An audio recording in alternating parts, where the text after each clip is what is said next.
स्वागत कीजिए महेश्वर पेरी जी का।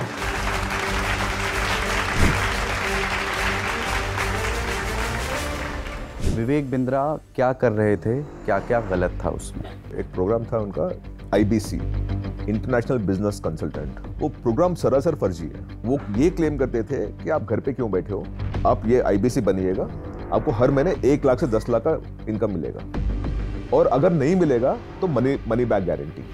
10 दिन में MBA जैसी चीजें सिखा देंगे, ऐसा भी कोई क्लेम था? हाँ, हमने AICTE को लिखा था कि बॉस ये 10-day MBA क्या है, तो AICTE also came up with clarification किए थे कि 10-day MBA is wrong thing. आपको द वे वी गोइंग ना, कल सुबह स्विगी और इंस्टामार्ट से आपको MBA डिग्री आएगा, 2 मिनट डिलीवरी। प्रेम से भरा हुआ कोई फोन कॉल आया कभी आपके पास? One of the directors called me in the night. जो डायरेक्टर ने फोन किया था, उन्होंने बोला कि मैं और बिंद्रा साहब आके आपसे मिलेंगे। तो मैंने उनसे बोला मुझे मिलने की जरूरत क्या है, वो जो बच्चे हैं उनको रिफंड कर दो, खत्म काम। कुछ कैलकुलेट किया आपने कि ओवरऑल कितने रुपए का रिफंड बकाया है? और मुझे ये पता है कितना रेवेन्यू आया था इनको इसकी वजह से। बैलेंस शीट देखी आपने? 300 करोड़ रुपया। ये जो बीटेक बूम हमारे यहाँ आया, क्या इसने कोई प्रॉब्लम क्रिएट की है? पेरेंट्स का मतलब ये रहता है कि मेरा बच्चा IIT में पढ़ रहा है। IIT में क्या पढ़ रहा है? IIT दिल्ली में सिविल इंजीनियरिंग का 45% स्टूडेंट्स आर नॉट प्लेस्ड। आज के दिन में कोटा में इतने सुसाइड चलते हैं। It is tragic, it's traumatic. मैंने what he was going through, क्या गुजर रहा था कि वो उतना एक्सट्रीम स्टेप लेना पड़ा उसे। हिल जाओगे आप। एजुकेशन लोन अगर ज़्यादा लोग लेते हैं सोसाइटी में, इस ट्रेंड को आप कैसे देखते हैं एजुकेशन के लिए? ये प्राइवेट कंपनीज दे रहे हैं ना education loan. It is not an education loan. Agricultural loan is an agricultural loan. Education loan is actually a personal loan. The purpose of that is to use it for education, but the nature of loan is a consumer loan. दोनों में बहुत फर्क है। Publisher कौन होता है और editor कौन होता है? जो आप पब्लिशर वाले रोल, एडिटर को जो लिखना है या जो बोलना है वो बोलते हैं, और पब्लिशर उसके बीच में नहीं आता है। व्हेन आई वाज पब्लिशर, हमने इतने बिजनेसेस लूज किए थे क्योंकि Vinod Mehta who was editor then अपने मर्जी से लिखते थे, अपने मर्जी से बोलते थे। कैसा था उनके साथ काम करने का अनुभव? Mother of India was calling him, तो he took the call and said, Madhav it's very expensive to call on the mobile, call me on the landline. टक। ये शुरुआत कैसे हुई? आपको कब लगा कि IIPM जो है कोई झूठा दावा कर रहा है? हमने पहला स्टोरी लाया था IIPM best only in claims. उसमें पूरा उनका एक फुल पेज ऐड लिया था। वो फुल पेज ऐड में उनके 20-25 क्लेम रहते थे। हर क्लेम का हमने अगेंस्ट लिखा था। अरिंदम चौधरी ने किताब लिखी थी discover the diamond in you. Actor Amitabh Bachchan ने प्रमोट किया था और कहा था कि ये किताब पढ़नी चाहिए। IIM के लिए विज्ञापन किए थे एक्टर शाहरुख खान ने। This country deserves 2 celebrities to go to jail for endorsing a bad product. 2 बंदों को 2 दिन अंदर डालोगे ना, सब लोग ठिकाने पे आ जाएंगे। तो आपको कभी गिफ्ट देने की कोशिश अरिंदम चौधरी ने नहीं की? Brought to you by Sensodyne K। अभी लेके आए सेंसोडेंट के। टूथ का करंट गॉन तो लाइफ का करंट ऑन। एजुकेशन क्या है?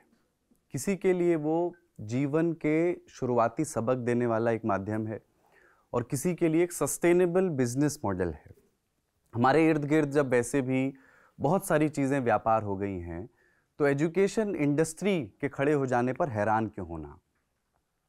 समस्या तब आती है जब उसमें धोखाधड़ी हो, जब उसमें वादा खिलाफी हो, जब उसमें जालसाजी हो, जब उसमें झूठ हो।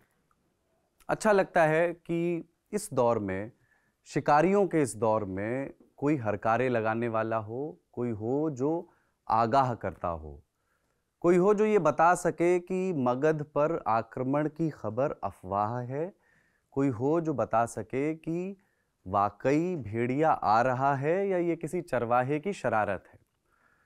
जालसाजों की इस दुनिया में चुनिंदा लोग हैं जो हाथ में कैंची लेकर के बैठे हैं। ऐसे ही एक मेहमान हमारे साथ आज guest in the news room में हैं। मेरे साथ स्वागत कीजिए शिक्षा संस्थानों के, शैक्षिक संस्थानों के फर्जीवाड़े की पोल खोलने के लिए विख्यात एजुकेशन एक्टिविस्ट और जर्नलिस्ट महेश्वर पेरी जी का।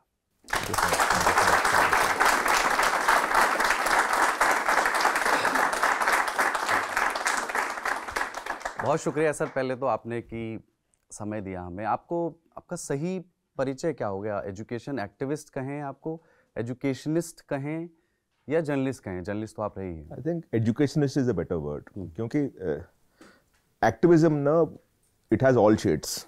माने उसमें ग्रे शेड रहता है, ब्लैक शेड रहता है, और यू नो, तो activism is not something that I subscribe to, because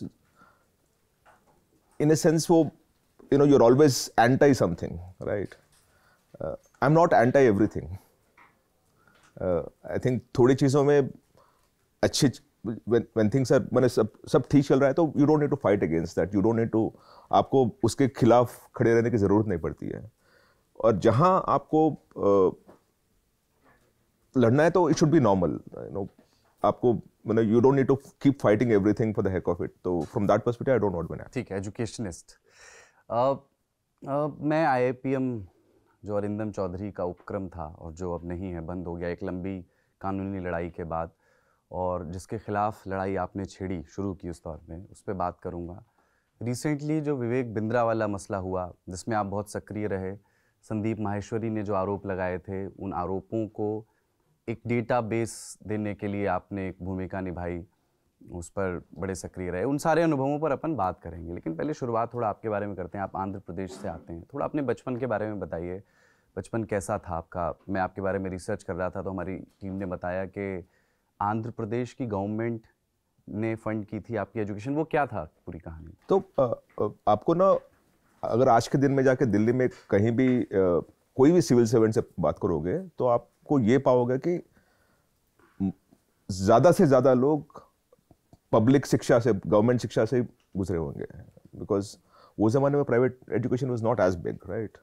तो मेरी पढ़ाई पूरी भी जैसे इधर ज़्यादातर पावरफुल लोगों के साथ हुई थी, मेरी भी वही थी।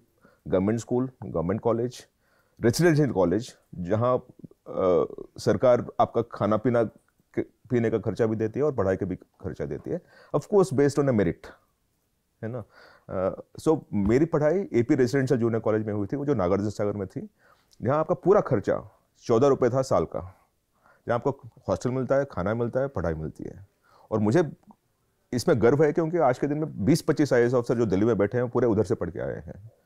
20-25 एम्स में जो डॉक्टर्स आए उधर से पढ़ के आए हैं। ऑफ कोर्स मेरिट बेस्ड थी, मैं मानता हूँ, पर खर्चा ज़्यादातर गवर्नमेंट का था।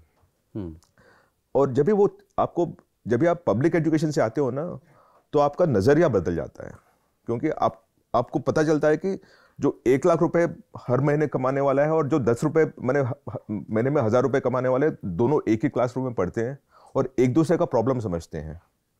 और तभी ना आपका नज़रिया ये बोलता है कि देखो, education is important not just for me but for him also, और उसके हाथ में 1000 रुपये is much more important than मेरे हाथ में 1000 रुपया। सो आपका नज़रिया बहुत बदल जाता है। You suddenly start believing in a system where everyone can study and affordable education becomes important. ये चीज़ अब आपकी मदद करती है समझने में, जब पेरेंट्स आपके पास आते हैं कि हमारा रिफंड नहीं मिल रहा है, फलां संस्थान ने पैसे लिए थे, जो कहा था वो प्रॉमिस नहीं किया। ज़रूर इट्स लाइक दिस। अगर मेरे हाथ से 1 लाख रुपए गवा गए, मेरा नुकसान भी होता है ना, शायद मेरी ज़िंदगी में कुछ फ़र्क नहीं पड़ने वाला है, पर थोड़ी ज़िंदगी में वो 1 लाख रुपए, उनकी ज़िंदगी 1 लाख रुपया है, क्योंकि उसके लिए वो उधार लेते हैं, EMI हर महीने 3000-4000 देते हैं, और उसका रिटर्न जब नहीं मिलता है तो उसका इनकम नहीं आता और 3000-4000 रुपये उनको EMI देने पड़ते हैं ना, तो उनकी ज़िंदगी अलग ही हो जाती है, समझ गए ना। And some of them take, for example, ये एजुकेशन में थोड़े लोन्स रहते हैं जहाँ महीने का 3% लगता है, 36% का इंटरेस्ट रहता है। तो आप 1 लाख रुपए लेते हो, पर ओवर नेक्स्ट 5 years में you will be paying 3-4 lakh रुपया, बिकॉज इंटरेस्ट रेट उतना ज़्यादा रहता है। वो एजुकेशन लोन पे विस्तार से मुझे आगे बात करनी है, उसके पूरे कॉन्सेप्ट पर, और एक जो ग्लोबल कंपैरिजन भी करना है कि किन देशों में है, किन देशों में नहीं है, और कितना प्रतिशत उसमें लगता है। लेकिन आपकी जर्नलिज्म में एंट्री कैसे हुई? कौन सा साल था वो? आप आउटलुक से मैंने जर्नलिज्म में एंट्री नहीं की थी एक्चुअली। मैं ना इन्वेस्टमेंट बैंकर था। मैंने आई फिनिश में CA, ICAA, ACS, I am a triple qualified guy, और and I was the topper. CA में मैं टॉपर था, ऑल इंडिया टॉपर था मैं, one of the toppers, right. और I became a investment banker, SBI capital markets. कौन से साल की बात है ये? 1991, right. I was one of the youngest CAs those days. तो मेरा पहला नौकरी था SBI कैपिटल मार्केट से, which is as an investment banker. वो ज़माने में इन्वेस्टमेंट बैंकिंग शुरुआत कर रही थी, हर्षित मेहता के दिन थे वो, ठीक है। और 95 में I move to another company called Hathway Investments. Hathway Investments is owned by the Rahejas, Bombay based Rahejas, and वो they were trying to invest in many businesses, जैसे and there about 14-15 businesses that they invested in, 14-15 business invest किए थे। उसमें एक business जहां वो invest करना चाह रहे थे वो पब्लिशिंग था। अच्छा। और वो आउटलुक था।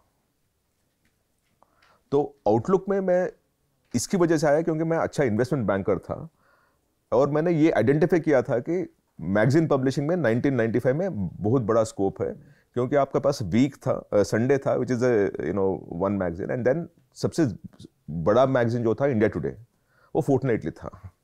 तो हम बोल रहे थे कि I think news is moving at a faster pace, आपको वीकली, अच्छे वीकली की ज़रूरत थी, तो तभी आउटलुक लॉन्च किया था। और मतलब एक थोड़ा सा अगर हमारे देखने वालों के लिए समझाएं कि पब्लिशर कौन होता है और एडिटर कौन होता है, आप पब्लिशर वाले रोल में थे। पहले पब्लिशर तो अलग थे, मैं 2 साल के बाद पब्लिशर बनाया उसमें। पहले तो मैं एज ए इन्वेस्टमेंट बैंकर, मैं आप पीछे सब नंबर्स ठीक है, धंधा ठीक चल रहा है, हाँ, backroom boy kind of thing. I think 98 I became the publisher. See, publisher looks at the business side of it. The editor looks at what is written in the magazine, or in your places what is covered in the thing. दोनों में there is what you call a Chinese wall रहता है कि ये लोग they cannot stop a story from coming, at least वो दिनों में। अभी I can't say the same thing now. And editor को जो लिखना है या जो बोलना है वो बोलते हैं, उनको पूरी फ्रीडम रहती थी, स्वतंत्रता रहती थी टू कि जो कुछ भी उनको लिखना है, जो कुछ भी बोलना है वो बोलेंगे, और पब्लिशर उसके बीच में नहीं आता है।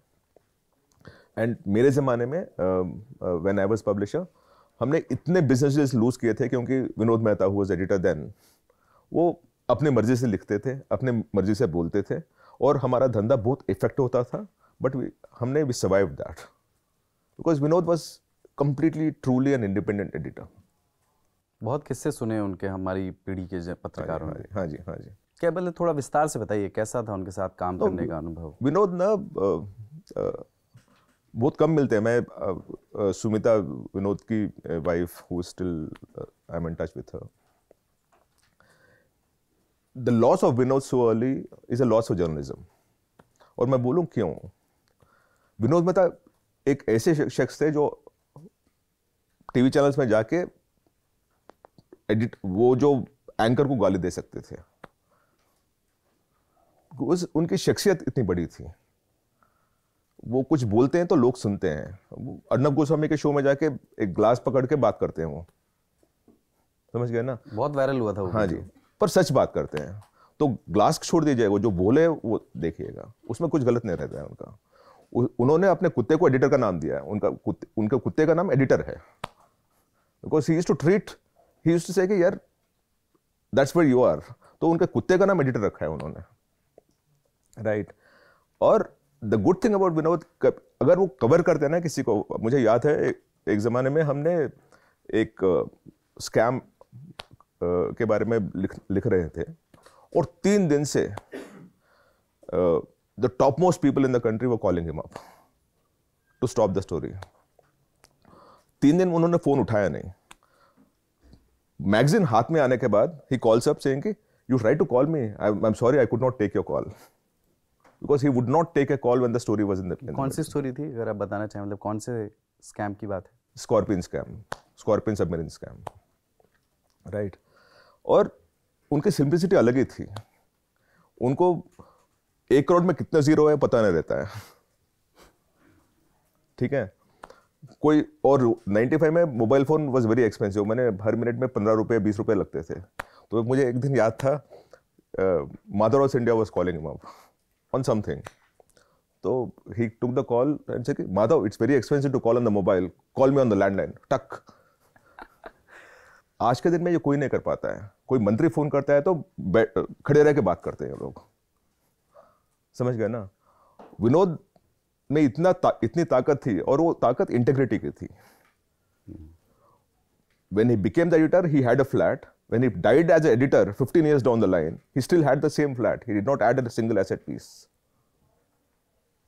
समझ गए ना आप। उसमें उसको you would know the integrity of the person.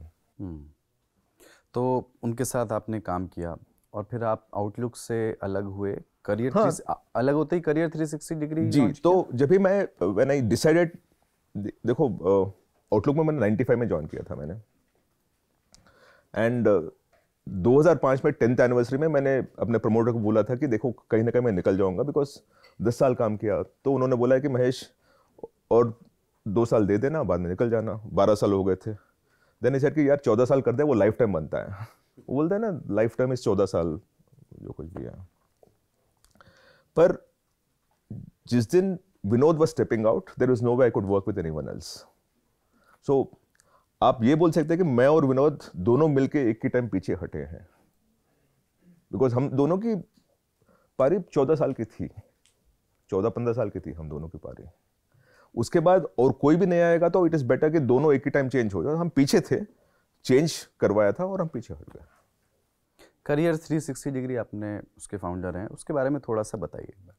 तो जब भी मैं करियर सोच रहा था ना, सिर्फ आउटलुक से निकल रहा था मैं, मुझे पब्लिशिंग अच्छा समझ में आता है, मीडिया अच्छा समझ में आता है, और मैं कुछ भी ये काम नहीं करना चाह रहा था जो आउटलुक से compete करे, बिकॉज आउटलुक मेरा अपना था। It's not that I will not work with anyone, but I will not create anything which is competing with outlook, that is very clear. ठीक है, तो मैंने उसी दिन प्रमोटर से बताया था कि देखो मैं ऐसी जगह जाऊंगा जहां आपसे कंपीट नहीं करूंगा, ना किसी और के साथ काम करूंगा, पर क्रिएट करूंगा जो मेरे मतलब की चीज है और जहां मुझे पैशन है। वो जमाने में there are 3 things that were very very popular. आप आज भी अगर करोगे तो you know I think today politics runs on that, religion, health and education. ये तीनों चीज में ना आप कुछ भी करोगे ना और ठीक से काम करोगे तो उसका बरकत है, बहुत ही ज्यादा है ना। Now, religion is not something I don't believe in the way it is believed. It's not I'm an atheist. I'm not an atheist. I believe in God.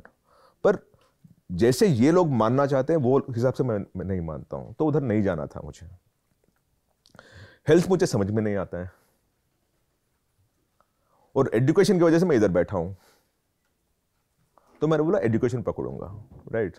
और वही जमाने में जब भी मैंने सोच लिया था ना, आउटलुक में 1-2 कॉलम लिखना शुरू कर दिया था मैंने, क्योंकि मुझे अपना टेरिटरी क्रिएट करना था। तो मैंने पहले आउटलुक में एक स्टोरी लिखा था, the business of B schools, जहां मैंने 2-3 लोगों का जिक्र किया था और वो मेरे पीछे पड़ गए थे, और वो 2007 में लिखा था मैंने, तो उधर से मेरा शुरू हो गया था काम। तो करियर 360 करता क्या है? मतलब मैं इसलिए सवाल पूछ रहा हूँ क्योंकि ये एक बार एस्टेब्लिश कर लेना ज़रूरी है कि कोई कॉन्फ्लिक्ट ऑफ इंटरेस्ट तो नहीं है, क्योंकि जब आप IIPM पर सवाल करते हैं, विवेक बिंद्रा पे सवाल करते हैं, एजुकेशनल इंस्टीट्यूट्स पर सवाल करते हैं, कई लोग ये सोच सकते हैं कि ये कोशिश तो नहीं है कि बाकी सारे इंस्टीट्यूट्स खराब हैं और मेरा इंस्टीट्यूट बेहतर है, इसलिए बताइए। तो करियर 360 आपको एक कोई भी स्टूडेंट को it will advise them on formal education, telling them which is a good course, which is a good college, which is a good pathway, क्योंकि हर बच्चे का अलग अलग रास्ता रहता है। तो हम as of now regulated institutions के बारे में ज्यादा बात करते हैं हम। जैसे आप विवेक बिंद्रा बात किए थे, विवेक बिंद्रा के बारे में हमने पहले जब मैंने लिखा था, मैंने ट्विटर पे गया था, करियर्स में कुछ आर्टिकल नहीं आया था उसके बारे में, बिकॉज इट्स अनरेगुलेटेड। समझ गए ना, वो पर्सनल बैटल था मेरा। करियर्स में फॉर्मल एजुकेशन के बारे में कोई MBA बोलता है तो मैं आ जाता हूं, बिकॉज वो MBA है नहीं है मैं देखता हूं। विवेक बिंद्रा उसकी वजह से अंदर आया था मेरे मैगजीन में, क्योंकि वो बोल रहे थे कि 10 डे MBA दे रहे हैं। IIPM क्यों आया? उन्होंने बोला कि मैं MBA दे रहा हूं, तो मैंने बोला कि नहीं, आपका MBA नहीं है, आप जो MBA दे रहे हो वो इनवैलिड है इंडिया में। ठीक है, तो मेरा कभी भी करियर स्टैटिस्टिक्स का यही काम है कि which is a good college, which is a college which is not approved but people claim it to be a approved college. तो उधर ही मैं आता हूँ। करियर्स का काम यही है, to keep the student informed of what is right, what is wrong, what is correct, what is not so correct, what is a good option for you and what is not necessarily a good option for you. मान लीजिए कोई student है जो एक college खोज रहा है जिसको MBA करना है, तो करियर 360 पे आए और एक जो भी उसकी फी होगी वो दे और उसको फिर सारे ऑप्शंस बता दिए जाएंगे, यही काम है? Absolutely. All based on regulatory data. मैंने आप जो फाइलिंग करते हो AICTE में, UGC में, मिनिस्ट्री ऑफ एजुकेशन में, यही डेटा से हम उठाते हैं और कहीं डेटा आता नहीं उसके अंदर। हम हर साल 20,000 RTI फाइल करते हैं to get the data out. आज के दिन में हर कॉलेज का, हर कोर्स का कितना प्लेसमेंट है, कितना फी है, कितने बच्चे आए हैं, कितने कैटेगरी के कितने बच्चे हैं, कितने फैकल्टी है, कितने PhD फैकल्टी है, वो सब डेटा हमारे पास रहेगा। और ये पूरा RTI फाइल करके हम लाते हैं। नाउ RTI फाइल करते हैं तो हम पर्सनल इन्फॉर्मेशन नहीं मांग रहे हैं। जो मैंडेटरी डिस्क्लोजर है, जो वो नहीं देते हैं या देते हैं पर कहीं छुपा हुआ है, हम बाहर निकालते हैं और कुछ नहीं। ठीक है। अरिंदम चौधरी, IIPM विवाद पर आते हैं। अरिंदम चौधरी को लोग याद करते हैं। बहुत समय से एक समय था कि टीवी पर छाए रहते थे, इतने विज्ञापन उनके चलते थे, और वो इंस्टीट्यूट ऐसा था जो विज्ञापन जिसके लिए फ्यूल का काम करते थे। मेरे ख्याल से शाहरुख खान ने भी एडवर्टीजमेंट किया उनका। अपनी छवि को लेकर के, अपने मीडिया में इमेज को लेकर के बहुत कॉन्शियस रहने वाला उनका संस्थान था। 2-3 संस्थानों को उन्होंने डेफेमेशन के नोटिस भेजे। ये शुरुआत कैसे हुई है? आपको कब लगा कि IIPM जो है कोई झूठा दावा कर रहा है? जैसे मैं बताया था 2007 में मैंने जब ये लिखा था the business of B schools, मैंने 10-15-20 ऐड देखे थे ऑफ डिफरेंट इंस्टीट्यूशंस, और उसमें से मैं जो बैड प्रैक्टिसेस रहते हैं, जो गलत प्रॉमिसेस करते हैं, उसी को मैंने उठाया है। और जो गलत प्रॉमिस रहते हैं ना, इट्स अबाउट वैलिडिटी, लीगल है या इलीगल है, वैध या अवैध है। दूसरा प्लेसमेंट, 100% प्लेसमेंट बात करते हैं लोग, है या नहीं है और कितना है एक्चुअल प्लेसमेंट। तीसरा प्लेसमेंट मीडियन सैलरी बात करते हैं लोग, कोई 10 लाख, 15 लाख, 20 लाख, इतने का पैकेज मिल जाएगा, इतने का पैकेज मिलता है, काइंड ऑफ थिंग। चौथा कोलैबोरेशंस, इंटरनेशनल कोलैबोरेशंस बात करते हैं। मेरे ये 10 बाहर के यूनिवर्सिटीज के साथ मेरी कोलैबोरेशन है, मेरे बच्चे उधर जाके पढ़ते हैं। तो these are the typical claims जो बी स्कूल करते थे, और मेरा एक ही था कि I pick up institutions which are actually lying on that, क्योंकि झूठ तो बहुत चलता है आज के दिन में। क्या है ना, अनफॉर्चुनेटली अगर आप 1,000 रुपये कहीं फिक्स डिपॉजिट में डालते हो ना, या लिस्टेड एंटिटी में कहीं डिपॉजिट या शेयर खरीदते हो ना, सेबी आपको प्रोटेक्ट करता है 1,000 रुपये के लिए। अब 10 लाख रुपए एक कॉलेज में डाल दीजिएगा, आपको प्रोटेक्ट करने वाला कुछ नहीं है। You go to the criminal procedure code, कोई रेगुलेशन नहीं है, रेगुलेशन नहीं है। बिकॉज जो आपका UGC, AICTE ये सब है ना, उनके पास टीथ नहीं है फॉर क्रिमिनल एक्टिविटी। लाइक आज के दिन में भी आप देखोगे ना, हर साल UGC एक लिस्ट लाता है कि ये पूरे अनअप्रूव्ड यूनिवर्सिटीज है। आपका एक रहता है, एवरी ईयर एक लिस्ट लाते हैं लोग, ये 20 यूनिवर्सिटी आर नॉट अनअप्रूव्ड। आपको एक नोटिस देने से काम नहीं बनता है ना, you must go after them and close them. वो नहीं करते हैं बिकॉज UGC के पास टीथ नहीं है, लीगल पावर्स नहीं है। It's only a granting authority, it's not a disapproving authority in that sense, right? They cannot take legal action. तो in 2007 जब मैंने लिखा था आउटलुक में कि the business of B schools, उसमें ये पूरे प्रैक्टिसेस लिखा था। मैंने किसी को नाम नहीं लिया था बाय द वे, पर ये अरिंदम चौधरी मेरे ऑफिस में आ गया था, बोला कि सर आपने मेरे बारे में लिखा है। मैंने बोला आपके बारे में, आपका नाम तो लिया ही नहीं मैंने। बोला नहीं सर, आप, मुझे पता है आप मेरे बारे में लिखा है। अच्छा, हमें नहीं पता कि कहाँ का राजा चोर है। तो इधर से शुरू हुआ था। मिलने आए वो आपसे? हाँ जी, हाँ जी। आपसे और विनोद मेहता से? विनोद जी से। क्या बातचीत हुई?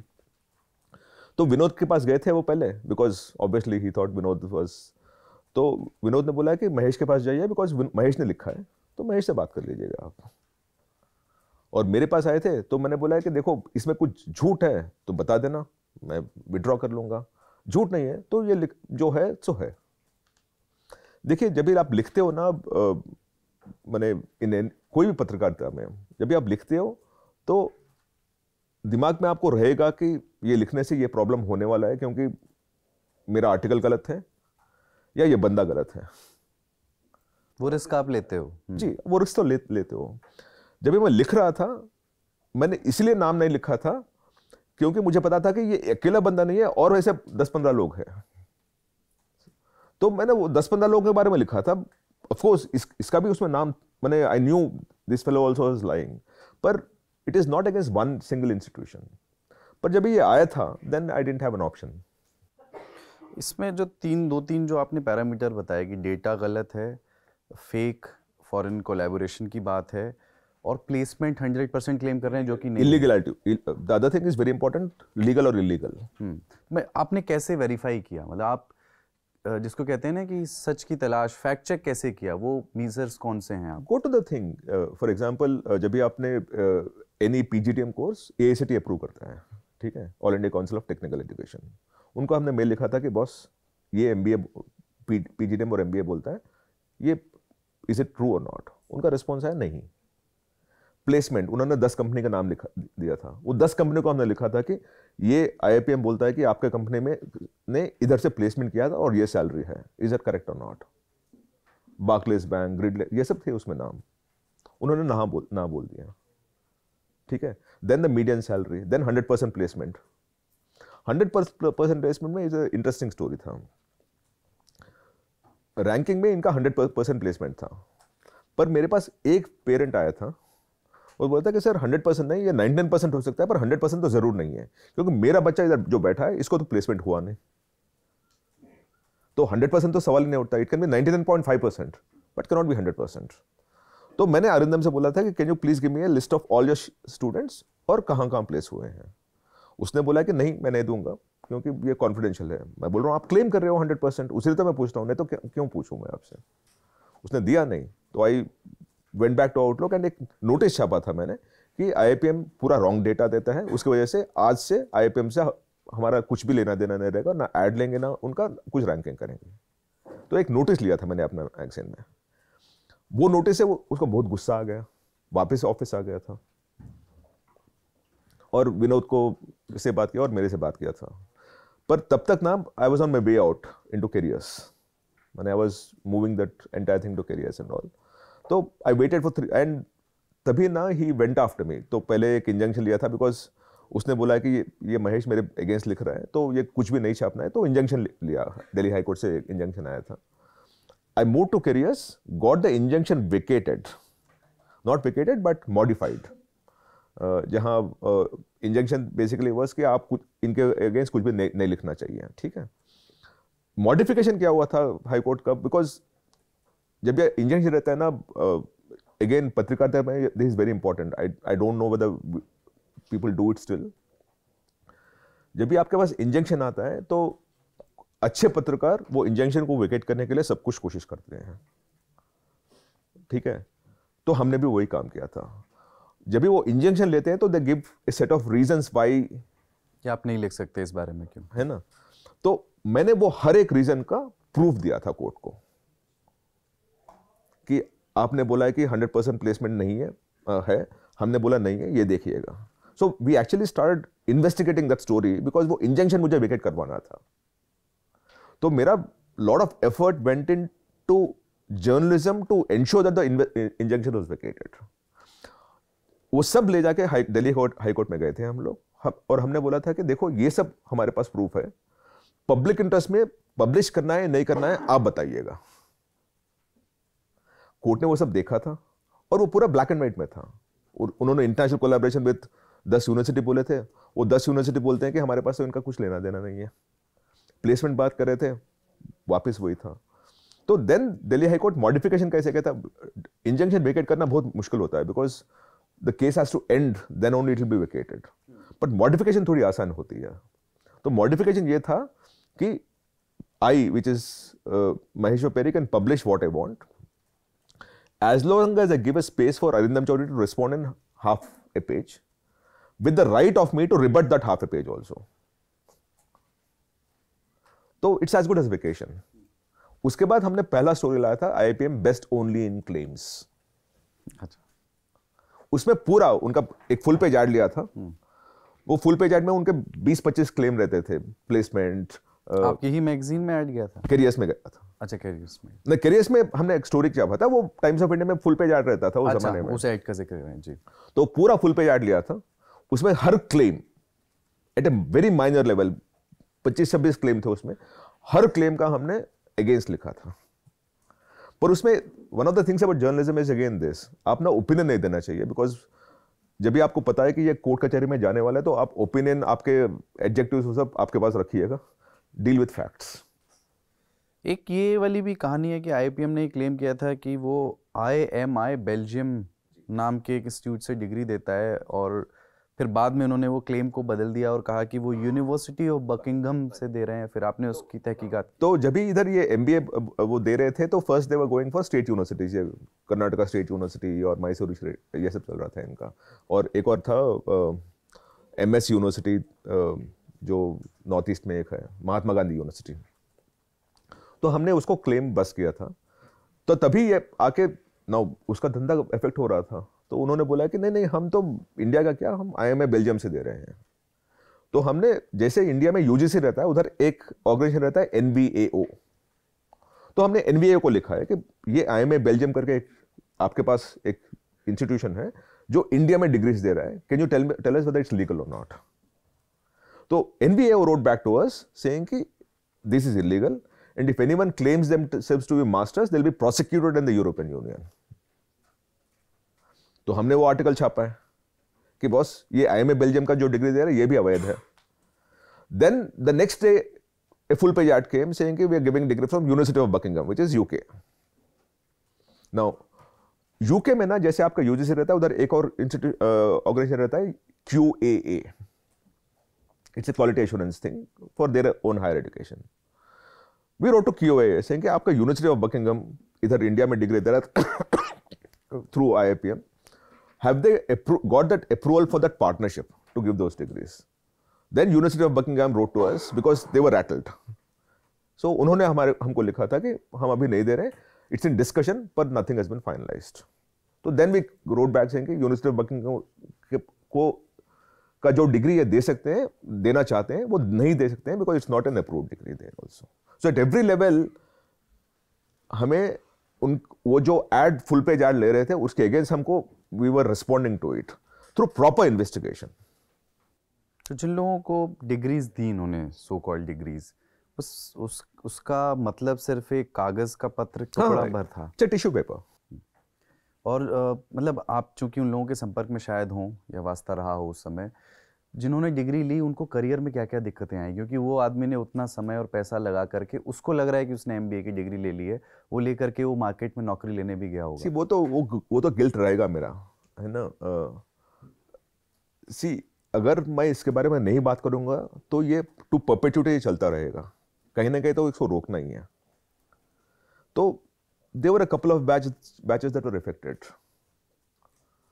पर अगर हम उसको ऐसे चलने देते हैं तो और 50 बैच आएंगे बाहर। जब भी मैंने ये मुहिम शुरू की थी इनके अगेंस्ट, इनके पास 18 कैंपस थे, और जब भी अरिंदम चौधरी मेरे पास आके मिलने आए थे, वो बोला कि सर अभी 18 है, 100 कैंपस होने वाले हैं हमारे, बिकॉज उनकी the growth has been tremendous. He was opening campus left right and centre, और उनके कैंपस ना हर जगह ऐसी जगह रहते हैं जहां वल्नरेबल ऑडियंस ज्यादा रहती है। तो इट वाज ऑलवेज उनका TG एक ही तरह का रहता है कि you can't get into a good B school, I will ensure that you get into my B school and I will get you placed. तो in a certain sense it was a racket. 6 साल legal battle चला है ना। 2014 में जी आप case उन्होंने वापस ले लिए जो आप पर किए हुए थे, तो क्या हुआ वो, और कोर्ट ने क्या कहा फाइनली, कोर्ट की भाषा क्या थी एग्जैक्टली, जिसके बाद बाकी कैंपसेस भी इसमें क्या हुआ था ना, इन्होंने 2009 में मैंने जब भी आर्टिकल लिखा था IIPM best on Indian claims, उसके बाद उसने तो बोलो कि इतने पत्थर फेंके कि आई कांट इवन काउंट, मैंने it was a massive thing. Assam में एक केस आया था, देहरादून में एक केस आया था, दिल्ली में एक केस आया था। एक जगह एजेंट फाइल करता है, एक जगह एम्प्लॉय फाइल करता है, एक जगह IIPM फाइल करता है, because they wanted to show open multiple fronts. और वो समझते थे कि शायद because I was a entrepreneur 2009 में, I left Outlook, so I did not have the security of Outlook, right. He thought I will give in. Uttarakhand में जो case आया था was the University of Buckingham thing, वो आया था case, और वो भी 2-2.5 साल चला था केस। एक चंडीगढ़ में आया था केस, राइट। तो उत्तराखंड जज ने 2 साल के बाद उन्होंने एक case, the words that were used is as long as the publication is saying it is telling the truth, you should question it only on the basis of the truth, and you cannot question it any other way. And ultimately, it says Satyamev Jayate, truth shall prevail, and in this thing, the truth shall prevail, and what he's written is correct. And they went on to praise our efforts. That was the first case that we won in High Court.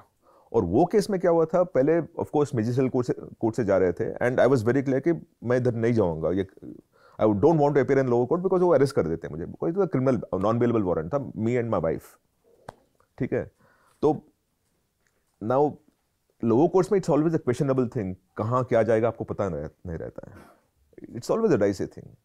आप जाके present करोगे, आप अंदर ले जाओगे, माने it can happen, it's possible. So I was very clear कि मैं अगर कहीं भी जाऊंगा तो मैं ऊपर जाता ही रहूंगा, because it was not a battle where it can be settled at a lower court. तो when the non bailable warrant came against me in the lower court, I went to the high court, Uttarakhand high court. उधर 2 साल चला, and then the first judgment came. By then the second judgment came from the Chandigarh high court. Then the third judgment came in Delhi high court, जहां हर जगह जो उन्होंने मेरे against case डाला था, I started winning those cases. Now remember one thing, मैंने कहीं भी इनके अगेंस्ट केस नहीं डाला था, मैंने अपने आप को डिफेंड कर रहा था. Now that's my right, you know, if someone tells me something, I will defend myself.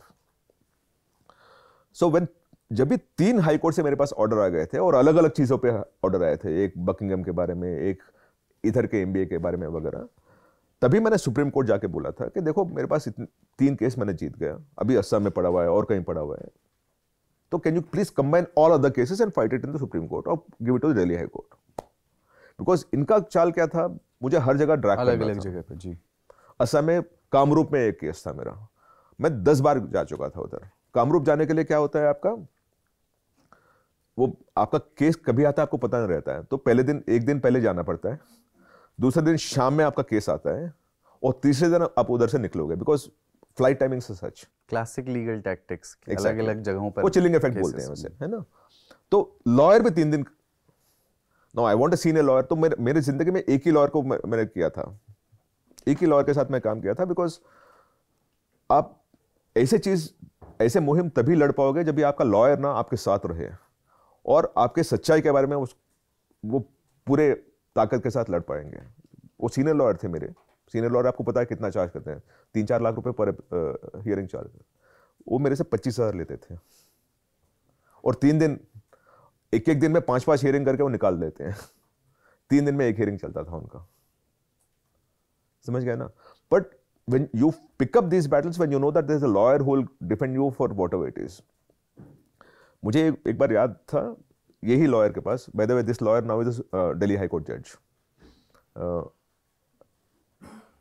Diwali के टाइम पे ये अरिंदम चौधरी के 2-3 लोग गए थे उधर दिवाली के गिफ्ट देने.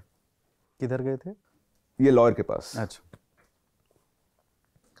तो उन्होंने मुझे फ़ोन करके बोला है कि महेश ये कुछ गिफ्ट लाने गए थे, मैं नहीं ले रहा हूँ, पर मैं आपको बता रहा हूँ कि ये हुआ था कल, आपको और कहीं से मिले तो आपको पता चलना चाहिए कि ये मेरे पास आए थे, मैंने रिजेक्ट कर दिया था ये गिफ्ट. ठीक है, वो गलत का चीज़ है. आपने अपोजिट पार्टी के लॉयर के पास जाके गिफ्ट दे रहे हो, दिवाली गिफ्ट, और वो गिफ्ट क्या है हमें पता भी नहीं है अंदर क्या है. ठीक है, पर मोर इम्पॉर्टेंटली तभी ये लॉयर ने इनको बोला था कि महेश से क्यों पंगा लेते हो, वो सर पे कफन बांध के घूमते रहता है, आप क्या करोगे इसके बारे में. और सच्ची में ये कफन बांधने की बात नहीं है. विनोद मेहता जो मुझसे एक सीख सिखाई थी वो ये थी कि आपको छोटे चीज में पंगा मत लेना, अगर आप पंगा लोगे तो take it to the logical conclusion, don't give it in between by settling in those kind of things. अब लिखो मत, अब लिखो मत. आपको उतना डर है किसी से तो लिखो मत ना. अब लिखोगे वो आपके पीछे पड़ेगा, आप अपोलोजाइज करोगे, तो वो तो जीत गया ना. उससे अच्छा आप लिखो मत उसके बारे में. तो आपको कभी गिफ्ट देने की कोशिश अरिंदम चौधरी ने नहीं की? गिफ्ट नहीं, पर ऐड देने की कोशिश की थी. बात वही बन जाती है ना. कई करियर्स पे ऐड दे देंगे आपके संस्थान पे. और एक चीज़ और बताइए, आप जो बात कर रहे हैं ना, वो पूरा उसका आइडिया ये है कि अकाउंटेबिलिटी हो. आप कोई अगर जाकर के बाजार में कुछ क्लेम कर रहा है तो वो सच क्लेम करे, झूठ क्लेम ना करे, और जो वो कह रहा है उसके लिए उसको अकाउंटेबल ठहराया जाए. ये ना एडवर्टीजमेंट तक बात जाती है. अरिंदम चौधरी ने किताब लिखी थी discover the diamond in you. इस किताब को प्रमोट करते हुए एक्टर अमिताभ बच्चन ने प्रमोट किया था और कहा था कि ये किताब पढ़नी चाहिए। IIM के लिए विज्ञापन किए थे एक्टर शाहरुख खान ने। और ये डिबेट थोड़ी सी और बड़ी हो जाती है कि क्या वे चीज़ें जो समाज में स्वास्थ्य के लिए हानिकारक हैं, पान मसाला या ऐसी चीज़ें, उनका ऐड एक्टर्स को करना चाहिए नहीं, क्योंकि वो भी अकाउंटेबल है नहीं।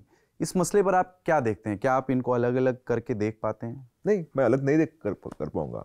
अगर आपके बच्चों को IIP में नहीं डाल पाओगे या आपके बच्चों को गुटखा नहीं खिलाओगे तो आपको ये करने का हक नहीं है। There is no two opinions about it. I remember जब भी मैं ये सब लड़ रहा था तो किंग लियर करके एक मूवी आ रही थी। Amitabh Bachchan was a hero and Arindam Chaudhuri was a producer. King Lear was a movie.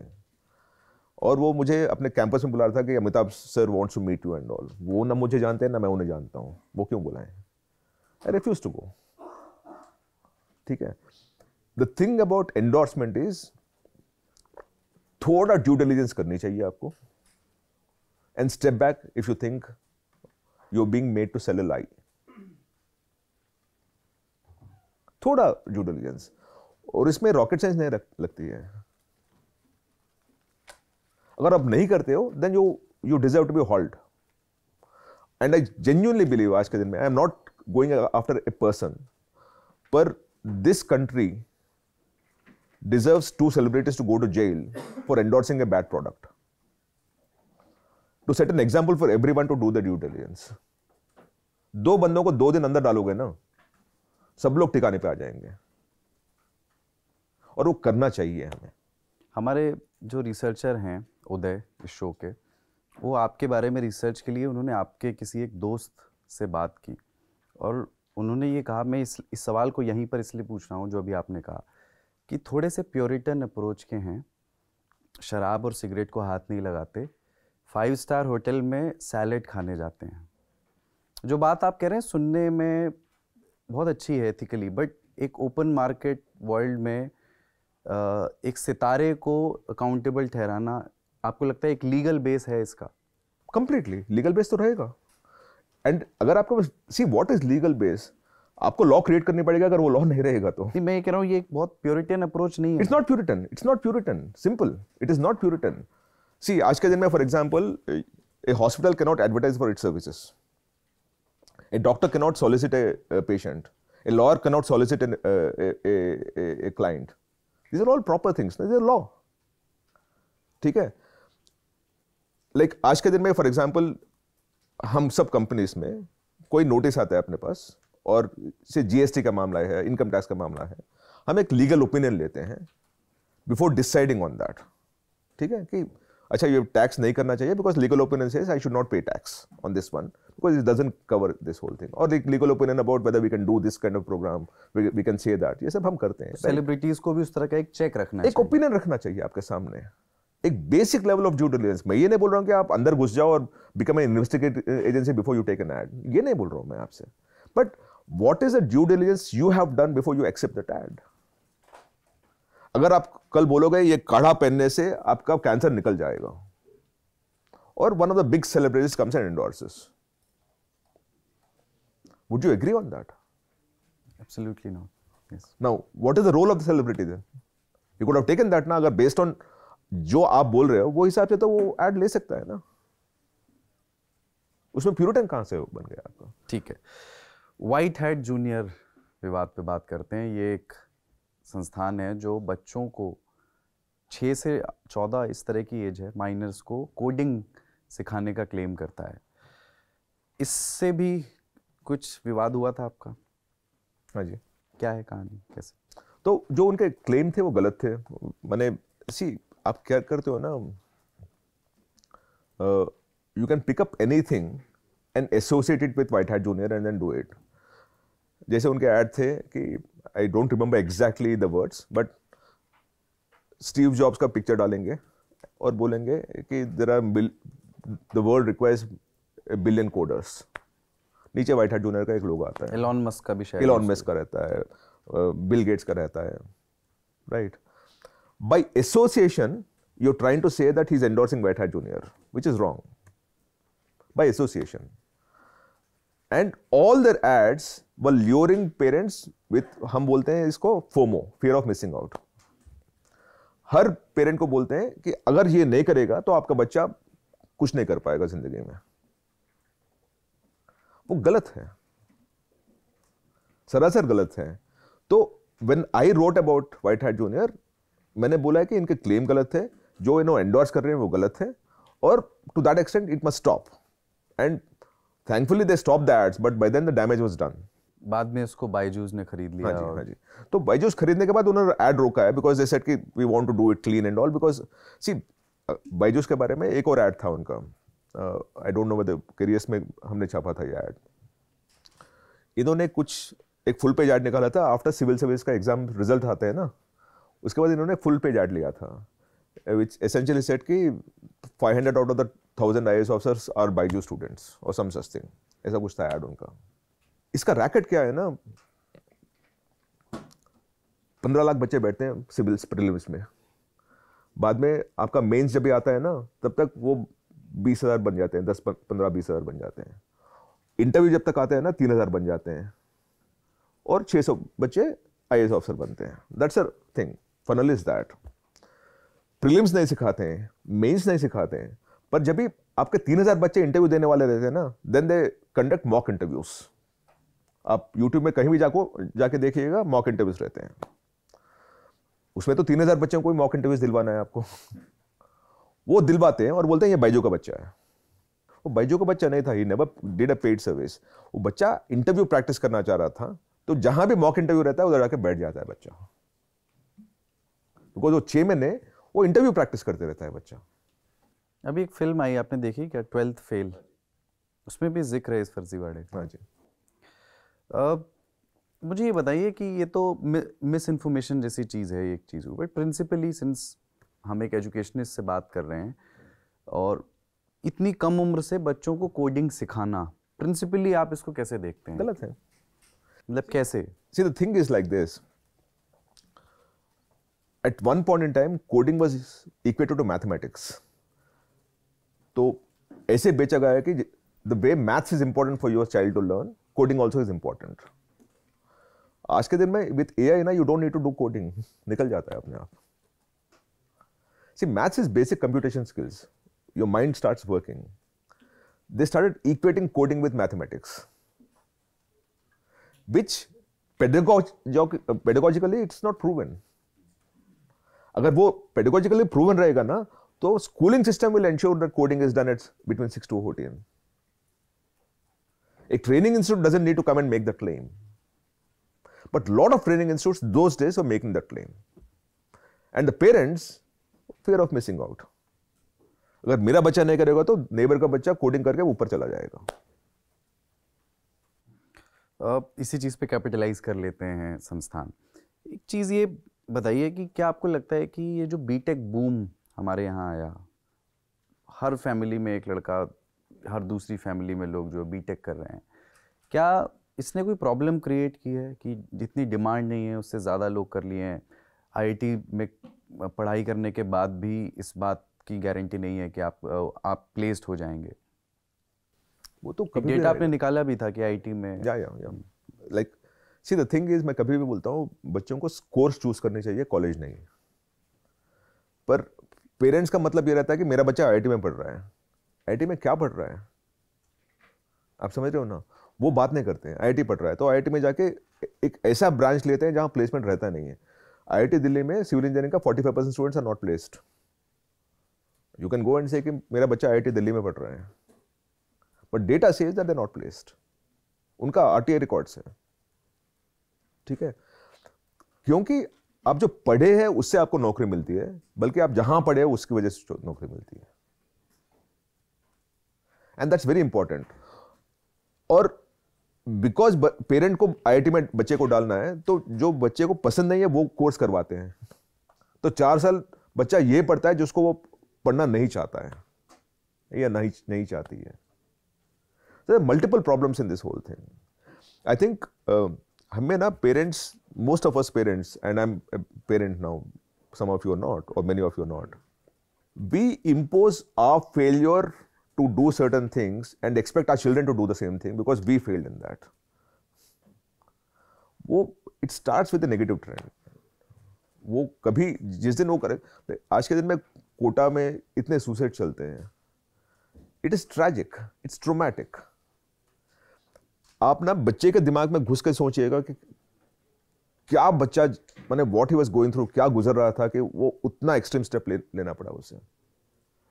हिल जाओगे आप. जो ये भेड़चाल है बच्चों को कोचिंग में डाल देना बहुत कम एज से, अभी एक नए रेगुलेशंस आए हैं गवर्नमेंट के कोचिंग इंस्टीट्यूट्स के लिए. 16 साल से कम के बच्चों का दाखिला नहीं कर सकते, और अगर आप नियम तोड़ते हैं तो पहले से ज़्यादा बड़े फाइन्स हैं. तीसरी बार अगर हम नियम तोड़ते हैं आपका रजिस्ट्रेशन भी कैंसिल हो सकता है. लगता है आपको कि वो हेल्प करेंगे? अच्छे रेगुलेशन है. See, it is a policy paper. It's not a regulation as yet. क्योंकि this has to be implemented in the school education system. 16 साल के नीचे माने the student is in a school, right? That's in the concurrent list. तो हर state को आपको law पास करनी पड़ेगी है. Otherwise, it just remains a guideline. It's not a law at this point in time. It's a policy paper. Like जैसे NEP is a policy paper. Tamil Nadu is saying that we won't follow NEP, a part of NEP. Karnataka says they don't want to follow NEP for a part of it, and so on and so forth, right? So it's a policy paper. Education is in the concurrent list. You need to deal with it from that perspective by actually getting all state education ministers together, agreeing on a certain basic criteria, and then making it a law. वो legal framework कर लिया जाए तो जो चीज़ें उसमें लिखी हुई हैं आपको लगता है सही है. See, first of all, any entrance examination, कोई भी entrance examination is unfair to those people who cannot afford coaching. समझ रहे हो ना आप? और 50% people cannot afford coaching in India. तो आप ना पहले जब भी एक एंट्रेंस एग्जाम रखते हो तो आधे लोगों को बाहर निकाल रहे हो अपने हाथ से. वो सरासर नाइंसाफी है. एजुकेशन को एक्सेसिबल बनाने के लिए क्या करें? मैं आपने एक थ्रेड किया था ट्विटर पे एक बार जिसमें आपने बताया था कि IIM में जो फ़ी है वो 575% बढ़ी है पिछले 15 साल में, और 27 लाख 30 लाख रुपए फ़ी दे करके कोई भी आम बच्चा सरकारी इंस्टीट्यूट में पढ़ रहा है. तो ये अच्छा नहीं है, हम अच्छा रिफ्लेक्शन नहीं है हमारे स्टेट पर.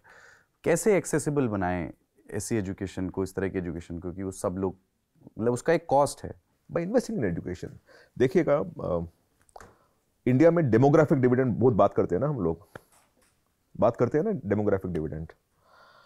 आप मुझे बताइएगा इन्वेस्टमेंट के बिना डिविडेंड कहां मिलता है आपको? Unless you invest you don't give dividend. The more you invest the more dividend you get. Am I right? That's the first principle. दूसरी बात, आप कोई भी मिडिल क्लास फैमिली में जाके पूछिएगा, and I am talking middle, not lower not higher, ठीक है, उनसे जाके पूछिएगा आपके घर के खर्चे में आपके बच्चों का पढ़ाई के बारे में कितना खर्च करते हो. वो 15, 20, 25, 50% उधर जाता है, ठीक है. So let's assume it to be 15%. Now I don't have an average mean, so I can't exactly state that, right? But typically you go to any family, 15-20% पढ़ाई के लिए होता है, कोचिंग, बच्चे, tuition fees, this, that and all.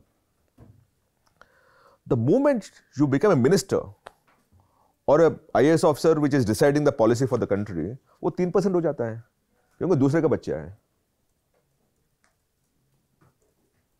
अपने बच्चों के लिए 15%, दूसरे के बच्चे के लिए 3%. क्यों होता है? Will power.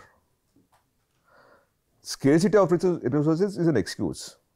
आपको इंडिया में डेमोग्राफिक डिविडेंड चाहिए तो पढ़ाई में इन्वेस्ट करने चाहिए. You must make your youth productive so that they can contribute for the demographic dividend. If your youth is not productive, they'll be throwing stones on a bus. आप समझ रहे हो ना? डेमोग्राफिक डिविडेंड आपको इसीलिए हासिल नहीं होती है क्योंकि आपके पास इतना पॉपुलेशन और इतना एज ग्रुप में इतने बच्चे हैं. आपको तभी हासिल होती है जब भी वो पॉपुलेशन में वो एज ग्रुप के बच्चे productively contribute to the national exchequer. एक सपना है, एक ख्वाब है जिसमें बार बार ये बात की जाती है कि देश के हर बच्चे के लिए एक जैसी एजुकेशन होनी चाहिए. दिल्ली में एक सरकार जीत के आई पहली बार 2013-14 में पहला चुनाव जीते। बाद में उन्होंने कहा कि हम सरकारी स्कूलों को इतना अच्छा बना देंगे कि मंत्री के बच्चे भी वहाँ जाएं और जा कर के पढ़ सकें। जहाँ पर लेफ्ट सत्ता में रहा, उन्होंने बार बार एक जैसी एजुकेशन सबको एक्सेस हो इसकी बात कही। बट अभी आज 2024 में रहते हुए एजुकेशनल मार्केट बूम को मद्देनज़र रखते हुए आपको लगता है कि क्या हम ऐसा समाज कभी बना सकेंगे जिसमें सभी बच्चों को एक जैसी एजुकेशन का एक्सेस हो? It's a wrong question. I'll tell you why. Uniformity in education will create clones and robots. मैंने हर बच्चा एक ही तरह सोचेगा, एक ही तरह पढ़ेगा और एक ही काम करेगा. Uniformity in education is a bad thing to happen. What you should be talking of is affordable education and access to good education. जो कुछ भी पढ़ना है उसे, किसी को भरतनाट्यम पढ़ना है करना है और किसी को मैथमेटिक्स करनी है, किसी को स्पेस साइंटिस्ट बननी है, right? You need to have all those kind of things going. Uniformity will not do that, right? But access to good education will do that. See, India in the Nehru era did wonderful thing. आज के दिन में आप ये बात होती है ना कि अभी क्या हो रहा है, पुराने ज़माने में क्या हो रहा है.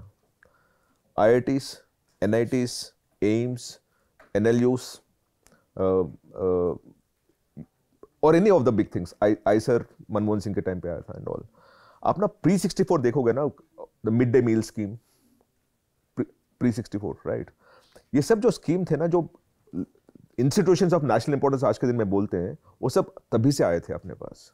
अभी ना वो 10-20 हो गए, 20-25 हो गए. That's what we are only increasing numbers. उनकी संख्या बढ़ी है. हाँ, but there is no innovation in creating new institutions.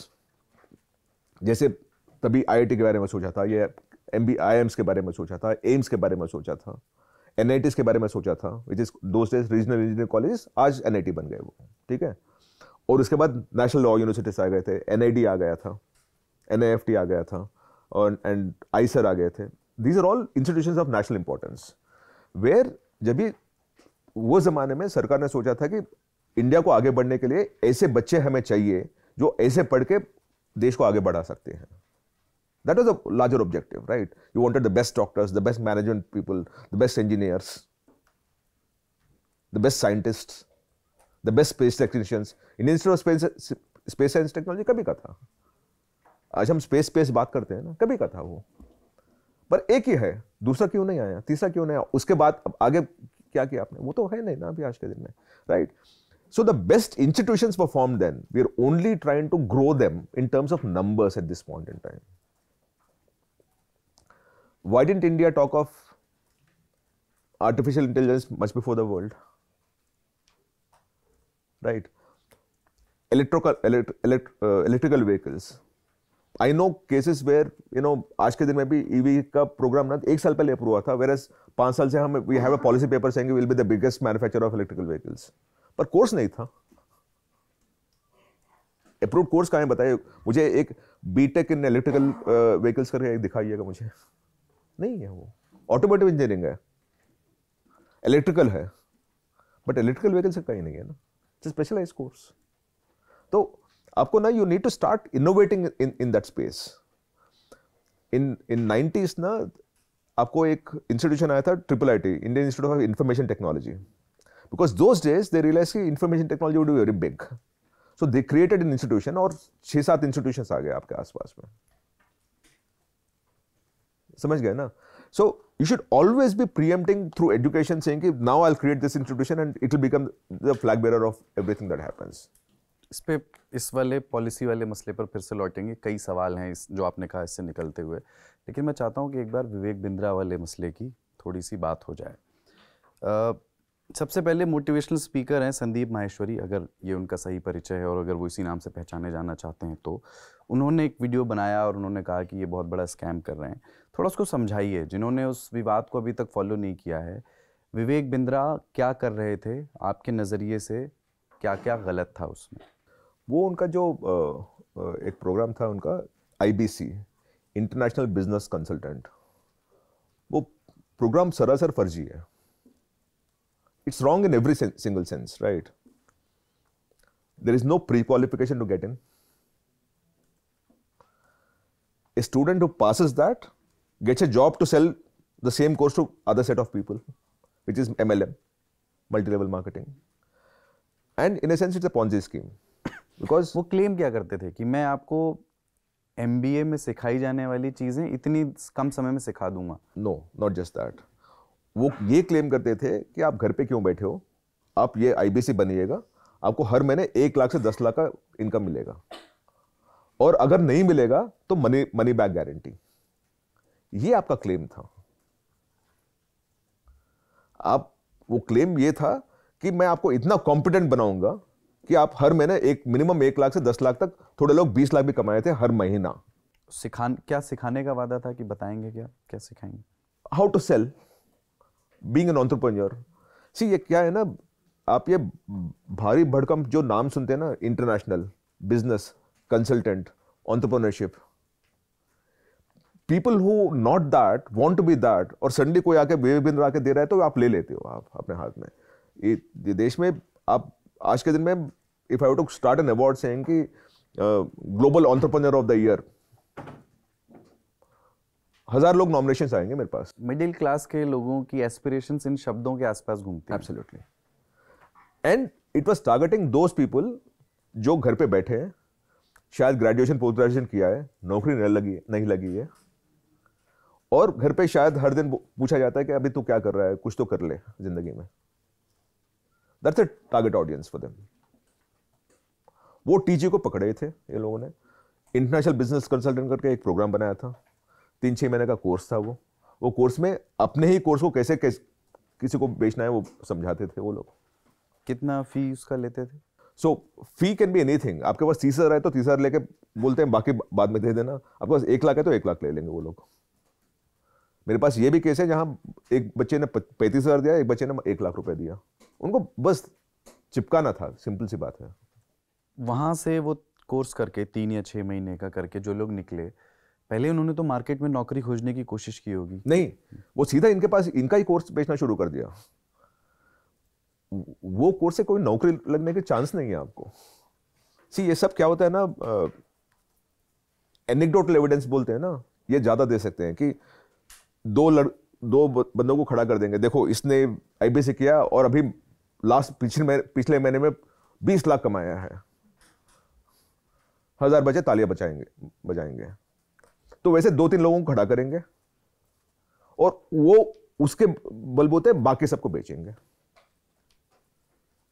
और उन्होंने मनी बैक गारंटी दिया था अपने वीडियोस में, उन्होंने मनी बैक गारंटी दिया था। कोई 10 दिन में MBA जैसी चीजें सिखा देंगे, ऐसा भी कोई क्लेम था? हाँ, एक 10-day MBA किया था हमने। AICTE को लिखा था कि बॉस ये 10-day MBA क्या है, तो AICTE also came up with clarification कि 10-day MBA is a wrong thing. आपको द वे वी गोइंग ना, कल सुबह स्विगी और इंस्टामार्ट से आपको MBA डिग्री आएगा, 2 मिनट डिलीवरी। क्यों नहीं होगा? अगर 2 साल का 10 दिन कर सकते हैं तो 10 दिन का 2 मिनट क्यों नहीं कर सकते हैं आप बताइए? तो Swiggy will start thing saying कि 2 मिनट डिलीवरी फॉर MBA। अब लोग है क्या? तो आपने इस बारे में करियर्स पे आर्टिकल छापा जी। फिर प्रेम से भरा हुआ कोई फोन कॉल आया कभी आपके पास? हाँ, जब भी मैंने पहले आर्टिकल नहीं छापा था, बिकॉज जो विवेक बिंद्रा कर रहा था वो अनरेगुलेटेड मार्केट में कर रहा था, और वो करियर्स में सिर्फ रेगुलेटरी इंफॉर्मेशन, जो कॉलेजेस कोर्सेज से हम बात करते हैं, ये सब बात ही नहीं करते हैं हम लोग, ठीक है? तो जब भी मैंने एक ट्विटर थ्रेड लिखा था, because I saw the 10-day MBA and all and I felt it was completely wrong, तो मैंने एक बड़ा सा ट्विटर थ्रेड लिखा था, सोशल मीडिया पे था वो, करियर्स में आर्टिकल नहीं आया था तब तक। तभी बहुत सारे बच्चे मेरे पास आने लगे कि सर हमको ठगा गया, सच में। और उनके स्टोरीज इतने दर्दनाक रहते हैं ना। मेरे पास एक बच्चा आया था, स्लिप डिस्क, उसको ऑपरेशन के लिए जाना था, तो कोई ये MLM का बंदा IBC जो ऑलरेडी किया था और उसको बेचना था, इसके पास आया, बोला कि तो अभी 3 महीने वेट कर ले, ये कोर्स पढ़ ले, तो हर महीने 50,000 कमाएगा, तब उससे तो अपना सर्जरी करवा सकता है। एक cancer patient, he was going for a cancer treatment and the money was taken away and he is now not going through a treatment। तो जब भी ऐसे केस आने लगे थे तो मैंने बोला कि listen, all this people were victims, पर उनको सब मिलके क्या करना चाहिए, अगला कदम उनको पता नहीं है। They felt victimised but they didn't know what next to do.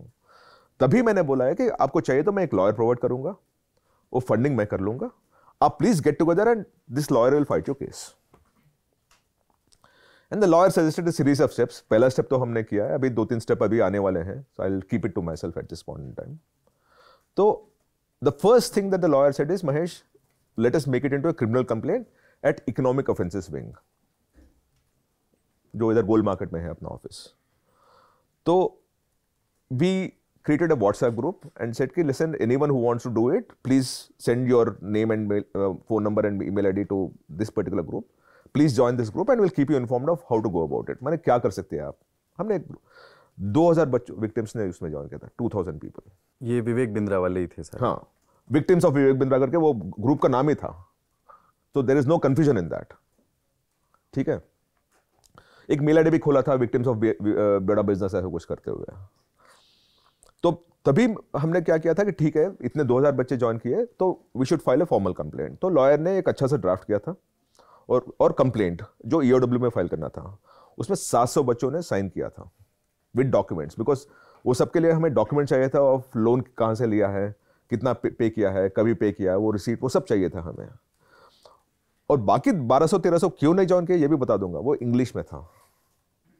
तो now understand the kind of people that were falling victim to this man.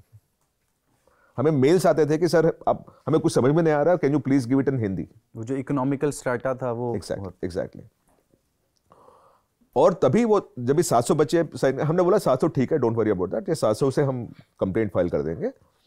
But we said कि इस दिन हम फाइल करेंगे, दिल्ली के जो बच्चे हैं can you come along with us, because it gives you strength.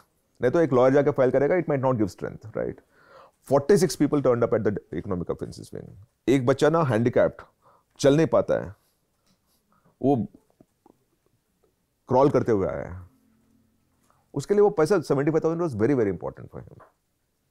See my commitment is this, I don't know what will happen and all, but my commitment is to ensure that these people get some fairness and justice, and I will do everything possible to get that justice. तो अभी आप उनको legal aid मुहैया करें? Legal aid at not just one level, 2-3 level पे मैं जाऊंगा। जैसे मैंने बताया था, एक लेवल पे गया था economic offences wing.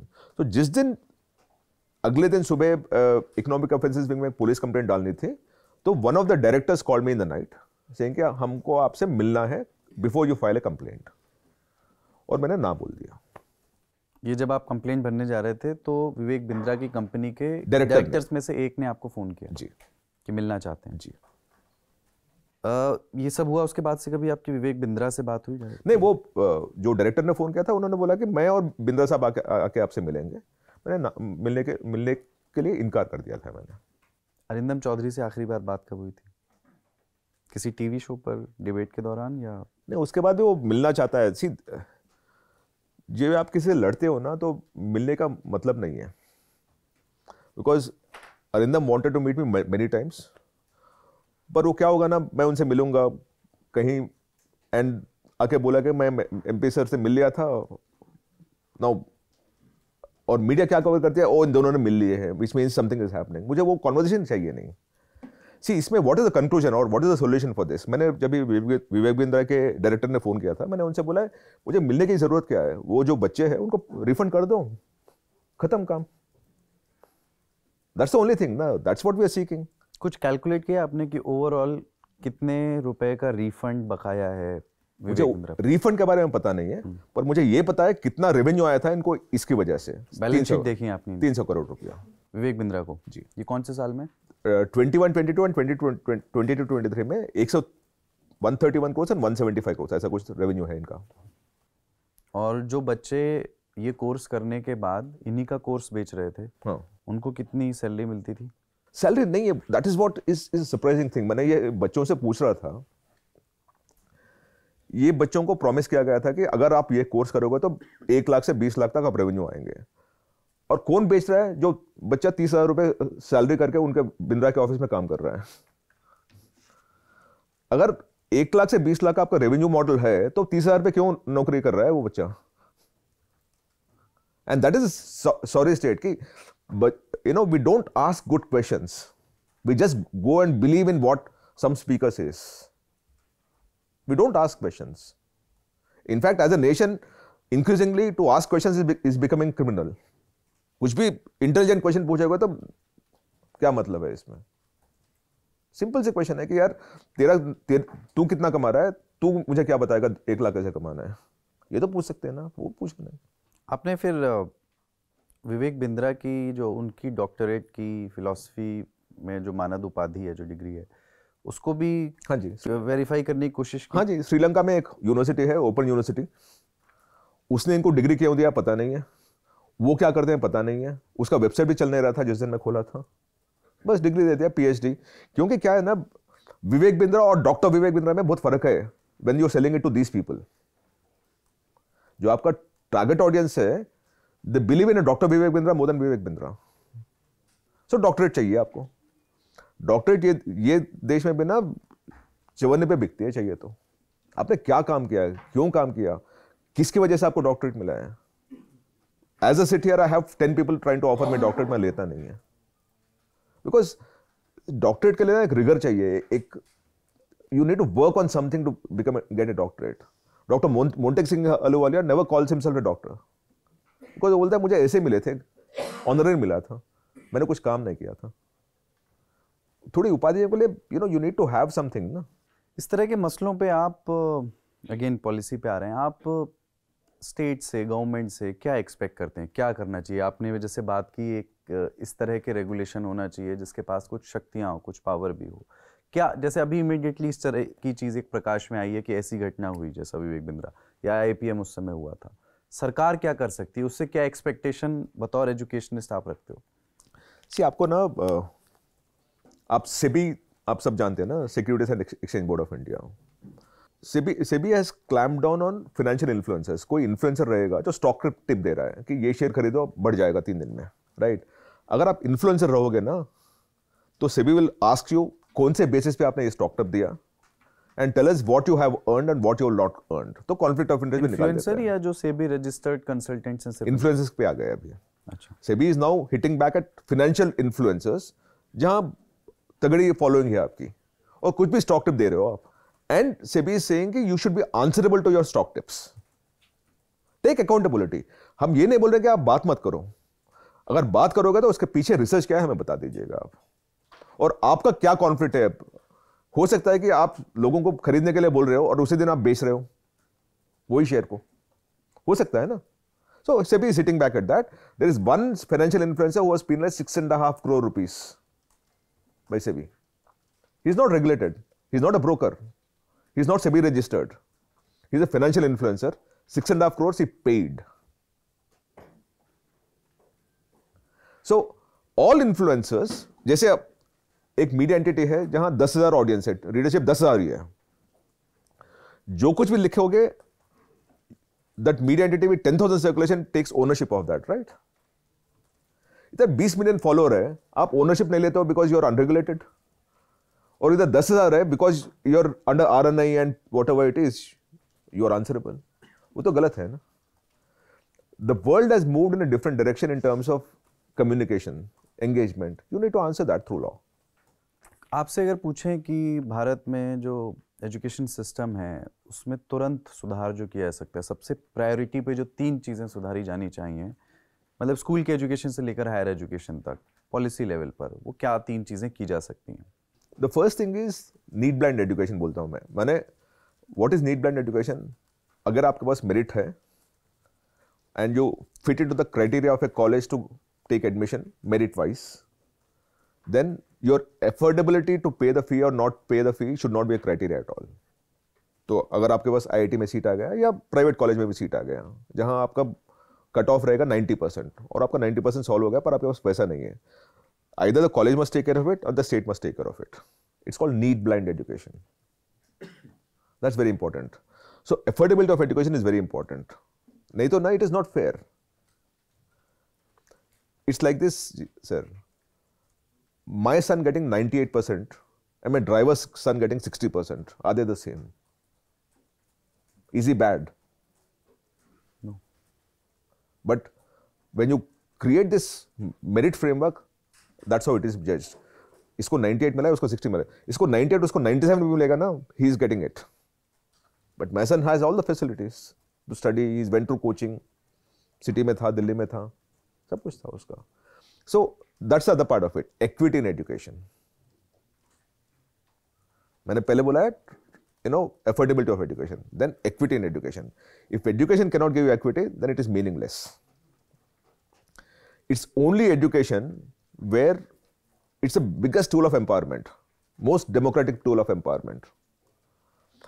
My maid servant's son can say कि I'll beat boss's son because I'll study well. हो सकता है, it's a possibility, and it happens. Anecdotally, but it happens.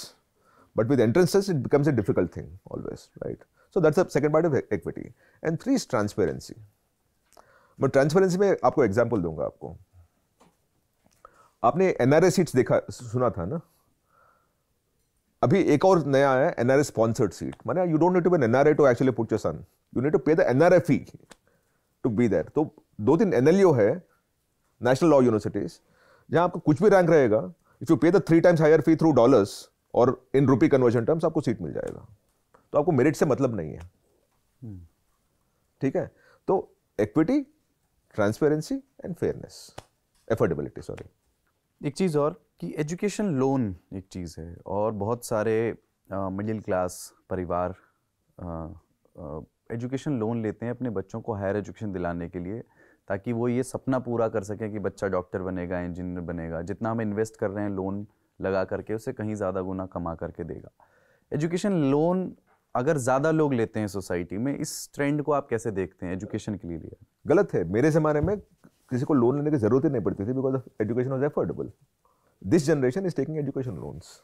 In my life I don't remember anyone taking education loan to study. You get it? When something is affordable, you don't take a loan. मान लीजिए कि एक परिवार IIT या IIM में अपने बच्चे को पढ़ाने के लिए, मान लीजिए IIM क्योंकि वहाँ फीस ज़्यादा है, लोन लेने जा रहा है ना? उसको लोन मिल सकता है, मिल जाएगा जितने का वो लोन चाह रहा है, बट उसके लिए वो बड़ा अमाउंट है. उसको आप क्या सलाह देंगे कि वो समझे बात को? सी, आपको एजुकेशन लोन ना through public sector banking channels ना, there is a something that they give which is at a up to 4 lakh rupees, जहां उनका इंटरेस्ट रेट है 7-8% ऐसा कुछ रहता है.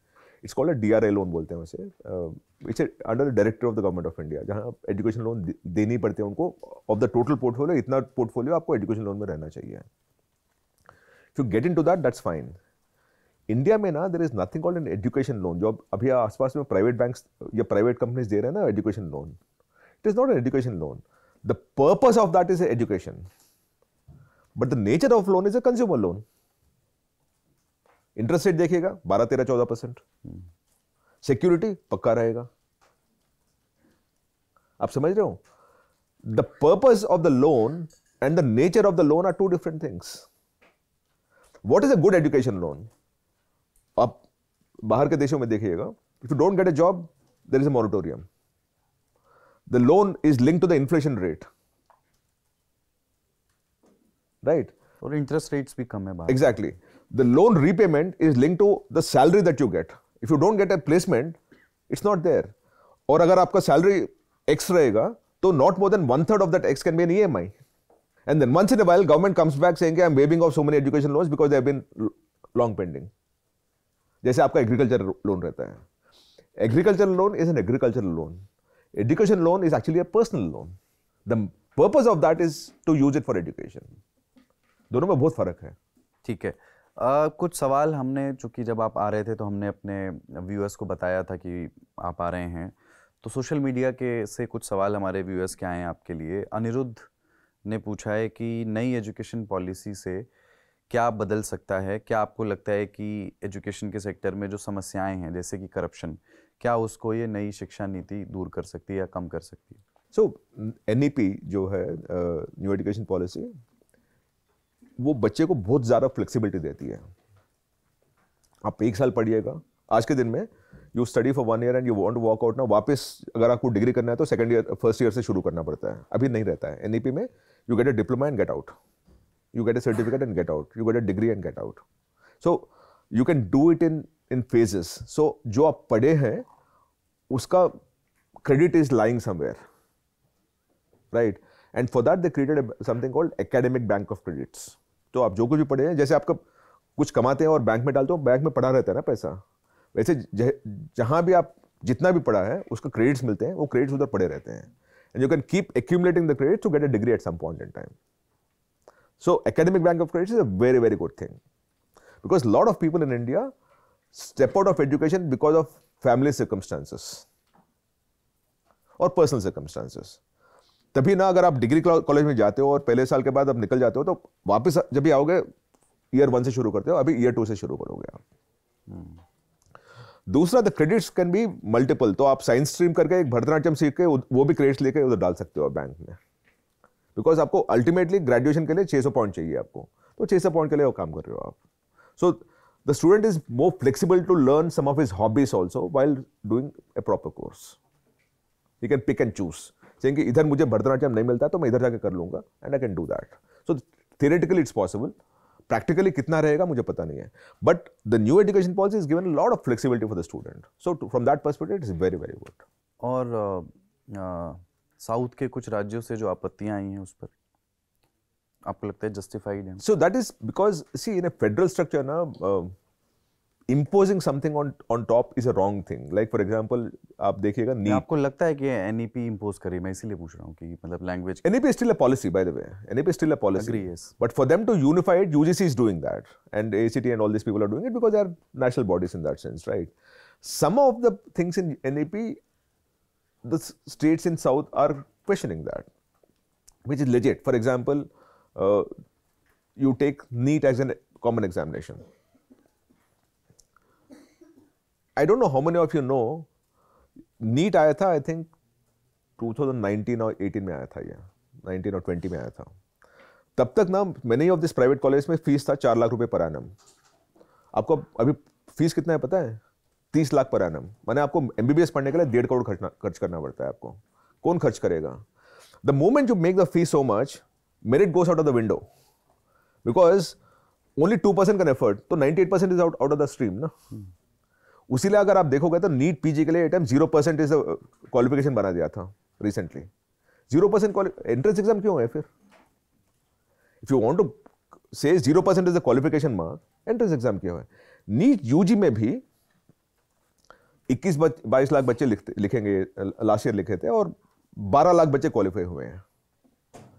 12 लाख क्यों? सीट तो आपके 50,000 ही है प्राइवेट सेक्टर, मैंने फॉर जनरल कैटेगरी. तो why do you want 11 lakh qualification? Because they want to find out those people who can pay that 1.5 crore fee. So you create enough, captive audience so that from there at least 50,000 can come up. नहीं तो वो seat खाली पड़े रहेंगे आपके. Right? So some of these legit question marks are not addressed. Like Tamil Nadu is one of the biggest opponents for this thing. वो बोलते हैं कि हमारा 12th class score is as good as whatever you take the 12th class score. आज आप बताइए मुझे बच्चे के बारे में. गवर्नमेंट स्कूल में एक बच्चा पढ़ रहा है. Should he prepare for the entrance exam called NEET, और should he prepare for the class 12th? किसके लिए प्रिपेयर करें बच्चा? अगर एग्जाम के लिए प्रिपेयर करना है तो 12वीं कक्षा का एग्जाम क्यों है? दिल्ली का बच्चा आज के दिन में यूजी पढ़ना चाहेगा तो CUET लिखना पड़ेगा उसे. और अभी CBSE बोलता है कि we are giving 2 options to get a better score. वो स्कोर से क्या करें वो बच्चा? उसको तो एडमिशन मिलेगा CUET एंट्रेंस एग्जाम से ही. इधर 100% रहेगा, उधर फेल करेगा तो उधर नहीं जाएगा. तो गवर्नमेंट स्कूल का बच्चा who can not afford coaching, what does he do? What does he और she do? So these are genuine questions, and if the government doesn't want to address it, then you will always have rebellion about it. अगला सवाल फातिमा फैसल ने पूछा है कि भारत में education के खर्च पर 18% GST क्यों लगाई गई है, जबकि बहुत सारे देशों में शिक्षा तो फ्री है? नहीं, 18% GST नहीं है. In formal education there is no GST. ये GST किस कॉन्टेक्स्ट में है कुछ? तो अगर आप कोचिंग कर रहे हो तो उस पर 18% है. See anything which is approved from any of the regulatory agencies, AHD, UGC, degree आप कर रहे हो, उसमें GST नहीं है. आप यूनिवर्सिटी को कुछ भी पैसा दोगे तो GST नहीं है. आप कॉलेज को, मैं प्राइवेट ट्यूशंस लेता हूं तो वो उस पर GST है. राइट? तो आप कुछ भी कॉलेज को पैसा दोगे, यूनिवर्सिटी को पैसा दोगे, उसमें GST नहीं है. So it's a wrong question. On coaching, on private, on people trying to create a course for themselves, उसमें GST है. संतोष ने ये पूछा है कि शिक्षा व्यवस्था की बात की जाए तो कॉलेज की पढ़ाई में फर्जीवाड़े से बड़ी समस्या है कि जब सरकारी नौकरी के लिए जाओ तो पेपर लीक हो जाते हैं और कई साल तक रिजल्ट का इंतज़ार करना पड़ता है। ऐसे में प्राइवेट नौकरी और शॉर्टकट अपनाने के लिए मिडिल क्लास के बच्चे मजबूर हो जाते हैं, तभी ये बड़े स्कैम होते हैं। इस सिस्टम को कैसे सुधारा जाए? आप अक्सर सुनते होंगे पेपर लीक की घटना।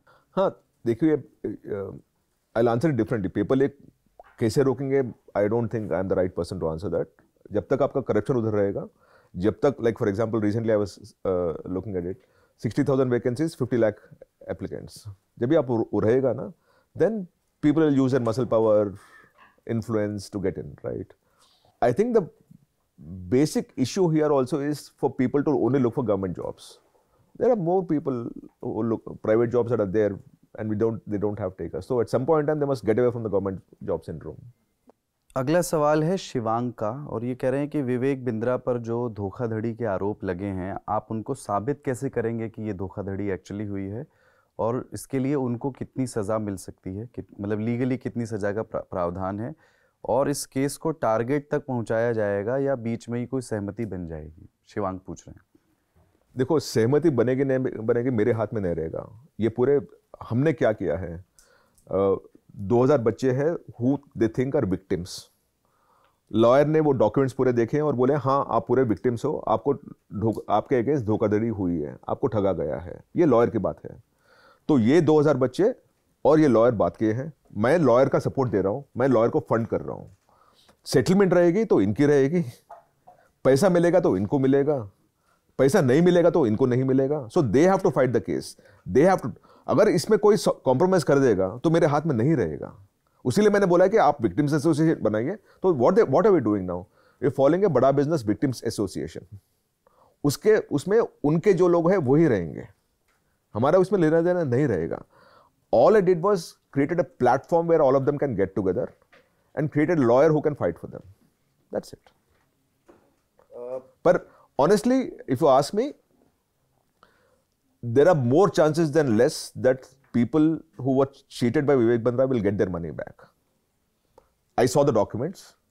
It's a very clear-cut case of cheating and fraud. It's a clear-cut case of MLM. It's a clear-cut case of Ponzi scheme. And every lawyer I spoke to, including police people, by the way, I spoke to the police people also when I was filing the whole thing, that कि ये clear-cut case है आपका. पर how the legal process will take its shape, I won't know that. रोशन पूछ रहे हैं कि क्या सरकार को कोचिंग सेंटर्स का समर्थन करना चाहिए, यानी उनको एनकरेज करना चाहिए, क्योंकि ये बच्चों को स्कूली शिक्षा के बाद एक व्यवस्थित शिक्षा का मौका देते हैं, या फिर सरकारों को इन कोचिंग संस्थानों पर प्रतिबंध लगाना चाहिए क्योंकि वो छात्रों पर बहुत ज़्यादा प्रेशर डालते हैं, और जैसे कोटा में सुसाइड के केसेस हो रहे हैं, एक तरह का अतिरिक्त कंपटीशन पैदा करते हैं। तो पॉलिसी क्या होनी चाहिए कोचिंग संस्थानों के प्रति? It's an open question. I think पहले कोचिंग सेंटर पे रेगुलेशन लगाने से पहले पेरेंट पे रेगुलेशन लगानी चाहिए आपको, because the parents are pushing the students, right? You know, coaching center खुला हुआ है पर बच्चा, वो थोड़ी किडनैप करके बच्चे को उधर बिठा रहे हैं, पेरेंट्स भेज रहे हैं उधर। सो आई थिंक पहले इंडियन पेरेंट को थोड़ा अलग सोचनी पड़ेगी of the capability ability of their child and then deal with it. जैसे मेरे पास कोई बच्चे आते हैं, पेरेंट्स आते हैं मेरे पास, जब भी मैं देखता हूँ कि किसी को एक परसेंटेज से नीचे है ना, मैं बोलता हूँ आप छोड़ दीजिएगा इसको, सीधा इधर डालिएगा। हम सबको ना एक रियलिस्टिक एक्सपेक्टेशंस अपने आप के बारे में रखनी चाहिए। अगर मैं आज इधर बैठ के बताऊंगा कि मैं आपसे अच्छा हिंदी बात कर पाऊंगा तो गलत हो जाएगी, ठीक है? And same thing, that's an expectation. So अगर आप और मैं हिंदी एग्जाम लिखेंगे तो आप सामने आएंगे और कहीं में मैं सामने आऊंगा, and that's a realistic expectation between the two of us. जब तक वो पेरेंट को नहीं रहेगा ना तो ये प्रॉब्लम रहेगा। दूसरा, regulation can only help up to a point. With every regulation comes multiple loopholes. जैसे मैंने बताया था, रेगुलेशन लाए थे but it has to go through a concurrent race. माने every state must pass a law saying that in my school which is offering this state board you can not have coaching, करके दिखाइएगा। संदीप कुमार का सवाल है कि देश के जो बीएड कॉलेजेस हैं उसमें भी बहुत फर्जीवाड़ा होता है। बीएड स्टूडेंट्स में 50% से ज़्यादा लोग डोनेशन दे करके चले जाते हैं और वो कभी कॉलेज नहीं आते, और उनको अच्छे मार्क्स भी मिल जाते हैं, डिग्री भी मिल जाती है। कई कॉलेजेस तो ऐसे हैं जिसमें 1 या 2 रूम ही होते हैं। इस फर्जीवाड़े से कैसे निपटा जा सकता है? क्या आपकी इस बारे में कोई योजना है? Nothing. I don't have an answer for that, honestly. Because see, B.Ed ना, I know why people do B.Ed because वो सोचते हैं कि nearest primary school में teacher बन जाए, ठीक है. But increasingly the new talent pool doesn't require B.Ed is outdated syllabus. It is so outdated कि you get into the modern world वो काम ही नहीं करेगा. See, teacher के लिए ना it's not more than a qualification. Like ये debate हर जगह चलता है. Does an M.Ed student अगर एक कॉलेज में फाइनेंस सिखाना है तो M.Ed का स्टूडेंट पढ़ाएगा या कोई फाइनेंस पढ़ाया पर M.Ed नहीं है वो ठीक से पढ़ाएगा? This is a question that keeps coming back and the answer is very clear कि आपको इन ए डोमेन ना the domain person should be teaching you, not a person who qualified as B.Ed और M.Ed. अगर B.Ed करोगे और maths सिखाओगे पर आपको maths के बारे में कुछ पता ही नहीं है, you don't know what trigonometry, you don't know what calculus is, क्या सिखाएंगे आप? B.Ed से सिखा पाओगे? B.Ed बहुत सारे लोगों का प्लान भी होता है कि कुछ और ट्राई कर रहे हैं बट एक B.Ed कर लेते हैं तो एक सेफ. मैं समझ गया, but this entire thing private schools में B.Ed नहीं मांगते आज के दिन में. And there are more private schools and public schools in the country.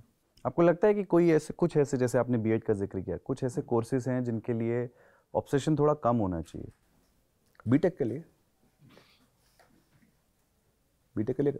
मैं एक और बताऊंगा आपको. सब लोग MBBS के पीछे भागते हैं ना. मैंने 22 या 23 एलाइड साइंसेस प्रोग्राम्स देखा है जहां गारंटीड जॉब है. Like for example lab technician, BSc in lab technician, ठीक है. अगर आप BSc इन लैब टेक्नीशियन पढ़ोगे ना, कुछ नहीं रहे, हर हॉस्पिटल में आपको लैब टेक्नीशियन की जरूरत रहती है. हर हॉस्पिटल में एक नहीं, दो नहीं, 10 लोग चाहिए उन्हें. कुछ नहीं तो आप साइड में एक लैब का इक्विपमेंट का लोन मिल जाएगा आपको, you open a lab, self employment. Pharmacist 100% guaranteed. कुछ नहीं तो मेडिकल शॉप खोल लीजिएगा आप, राइट. थोड़े लोग तो B फार्मेसी करके वो डिग्री को लाइसेंस करके किसी और के नाम पे दुकान खोलते हैं. दैट्स अनदर फर्जी, but it happens, right. BSc in radiology, BSc in nutritionist. मतलब ये वो कोर्सेज हैं जो आप कह रहे हो कि अंडररेटेड हैं? 100% job. Nutritionist, physical whatever, physical instructor, health instructor. You have a fracture, you need to do certain things, exercises, वो आके करवाते हैं, आपके घर पे आके करवाते हैं. 1000 रुपये लेते हैं हर सिटिंग के लिए. ओपन कोर्स है.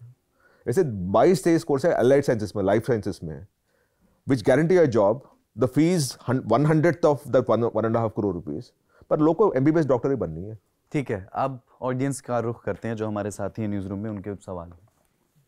हेलो सर, मेरा नाम आस्तिक तिवारी है. मैं आपसे जानना चाहूँगा कि आपको क्या लगता है करियर 360 को या किसी और संस्थान को, बच्चों के लिए तो काउंसलिंग है, सब है, लेकिन पेरेंट्स के लिए काउंसलिंग होनी चाहिए ऐसी कोई संस्थान, क्योंकि बच्चा कहीं ना कहीं पेरेंट्स उसको समझाएंगे, ज़्यादा अच्छे से समझेगा. क्योंकि ज़्यादातर पेरेंट्स ही पुश करते हैं उस रैट रेस में, जाओ IIT जाओ, B.Tech करो, जैसे आपने भी बोला था. तो आप ही के संस्थान को या किसी और को पेरेंट्स के लिए काउंसलिंग शुरू करनी चाहिए, इसमें आपकी क्या मान्यता है? हम जब भी काउंसलिंग करते हैं तो पेरेंट और स्टूडेंट दोनों आते हैं. We don't allow just one the child out, पर अलग अलग भी हम काउंसलिंग करते हैं हम, बिकॉज दैट्स अ प्रोसेस.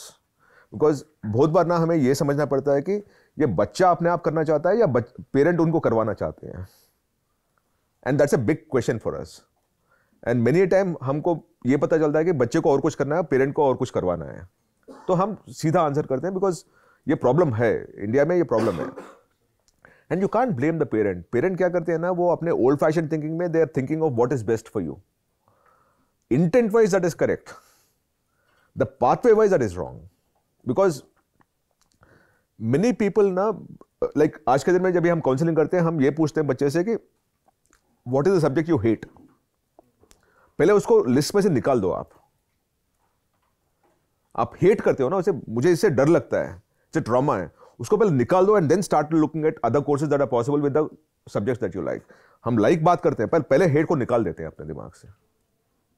और ये सब्जेक्ट में ही, पढ़ाई में नहीं, जिंदगी में भी ना हेट को निकाल दीजिएगा, अच्छा रहेगा. सर, मुझे मल्टी लेवल मार्केटिंग के बारे में समझना है कि जैसे मल्टी लेवल मार्केटिंग करना अपने देश में गलत नहीं है, लेकिन ज़्यादातर जो स्कैम अभी सामने आते हैं वो सहारा कहीं ना कहीं मल्टी लेवल मार्केटिंग का लेते हैं. तो इसमें ऐसे क्या लूप होल हैं या क्या वो चीज़ें जिनकी वजह से मल्टी लेवल मार्केटिंग उनके लिए बहुत ईजी टूल हो जाती है टू डू सर्टेन थिंग्स?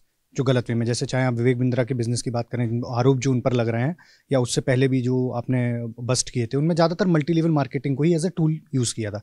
तो उसमें कहाँ वो लूप होल हैं जिन पर मतलब एक्शन लिया जाना जरूरी है? See it's not about loop hole. जब भी आप you're incentivized for every further sale either done by you or by someone who you appointed, then the case of cheating is very high, because आपका incentive structure ऐसे build किया गया है आपके the incentive structure is not meant in favor of the consumer who's buying it, but in favor of a person who is likely to earn money because of that. And that is it's not just moral, by the way, it's illegal. MLM is illegal in India. जो आपका Amway था ना, वो सब, that's the reason why they all fell apart. There is a clear regulation saying multi-level marketing with this kind of incentive structure is wrong. There are RBI regulations for that, MLM में. Hello sir, बचपन से ही ऐसा होता है कि parents ना बच्चों के लिए कंपैरिजन खड़ा कर देते हैं। गुप्ता जी के बेटे के 98% आए, शर्मा जी की बेटी 97% लाई, वो इंजीनियर बन रही है, वो डॉक्टर बन रहे हैं, वो बैंक में उसकी जॉब लग गई है, उसने एसएससी क्लियर कर ली, जो भी है। और जो बच्चे नहीं कर पाते हैं, उनके पेरेंट्स या वो जो बच्चे हैं वो फेल हो जाते हैं, तो पेरेंट्स उनको कभी ये नहीं बोलते कि है ना बेटा, हमारी शायद कोई कमी रही होगी, हमने गलत तुम्हें सब्जेक्ट चूज़ करवा दिया। वो हमेशा ये बोलते हैं कि तुमने पढ़ाई गलत करी है, तुम्हारा ध्यान कहीं और होगा। तो ऐसे पेरेंट्स के लिए आपका कोई मैसेज कि बच्चों को थोड़ा समझने की कोशिश कीजिए, ऐसा कुछ? अगर वो पेरेंट को बताना है आपको कि अगर आपकी बात सुनते हैं तो आप इधर नहीं रहते हैं। You get my point? See, the problem with the rat race, अगर आप लेट्स टेक IIT NIT, जो कुछ भी आपका JEE का चलता रहता है एग्जाम, ठीक है, ये साल शायद 15-16 लाख बच्चे बैठेंगे वो सीट एग्जाम पे, और आपके सीट है IITs में 12-15 हज़ार, NITs में मिला के 40 हज़ार हो गए वो। अभी आप कोचिंग इंस्टीट्यूट के बारे में बात कर रहा हूँ मैं, and coaching institutes which also includes parents who are also influenced by the coaching institutions, right? Coaching institute आपको बताता है कि मैं आपको इतना अच्छा पढ़ाऊंगा कि आप वो 40 हज़ार में एक बच्चे रहेंगे, पर आप ये बात समझिएगा, सीट तो 40 हज़ार ही है, अगर आप उधर अंदर घुस गए तो वो 40 हज़ार में से एक बच्चा बाहर आएगा। That's a rat race, right? आपका कैपेसिटी उतना ही है, आप घुसोगे तो एक अंदर बाहर आना ही है। तो everyone is telling the other person, saying कि अगर आप थोड़ा और ज्यादा भागते हो ना तो शायद आप अंदर रहते हो, विच मीन्स बाहर अंदर जो गया वो एक बाहर भी रहेगा ना। आपका capacity is a problem. So this entire thing of getting into a rat race will only destroy all of us. और दूसरी बात ना, आप आसपास ना सक्सेसफुल सीईओज को देखिएगा and ask them they were class toppers, कोई नहीं रहेगा class toppers, because they went through a particular, I'm not saying anecdotal में कोई रहेगा शायद, right? But at a larger sample set, no, the class toppers would be employees and the innovative entrepreneurial mindset would be the CEOs. अब जाके देखिएगा, आप ये organisation में जाके पूछेगा the topmost person, why you're the class topper? I can guarantee you he's not a class topper. जो आपका सौरभ सर है ना, he might not have been the topper in his media school also. I can guarantee you that also. He was the topper, but yes. अच्छा, वो भी है, good. ठीक है, हाँ. Anecdotal, that is anecdotal, then that's a provision. Sir, मैं आपकी एक स्थापना पर थोड़ा सा क्रिटिकली इंगेज करना चाहता हूँ। आपने, और जिस तरह से CEC जब पैटर्न आया था तभी बार बार ये बात हुई कि एनालिसिस पर जोर देना है, इनोवेटिव माइंडसेट पर जोर देना है, क्यूरोसिटी पर जोर देना है, और सवाल को रटना नहीं है, चीज़ों को रटना नहीं है। पर अंग्रेजी में बड़ी अच्छी लाइन है, a text without the context is a tragedy.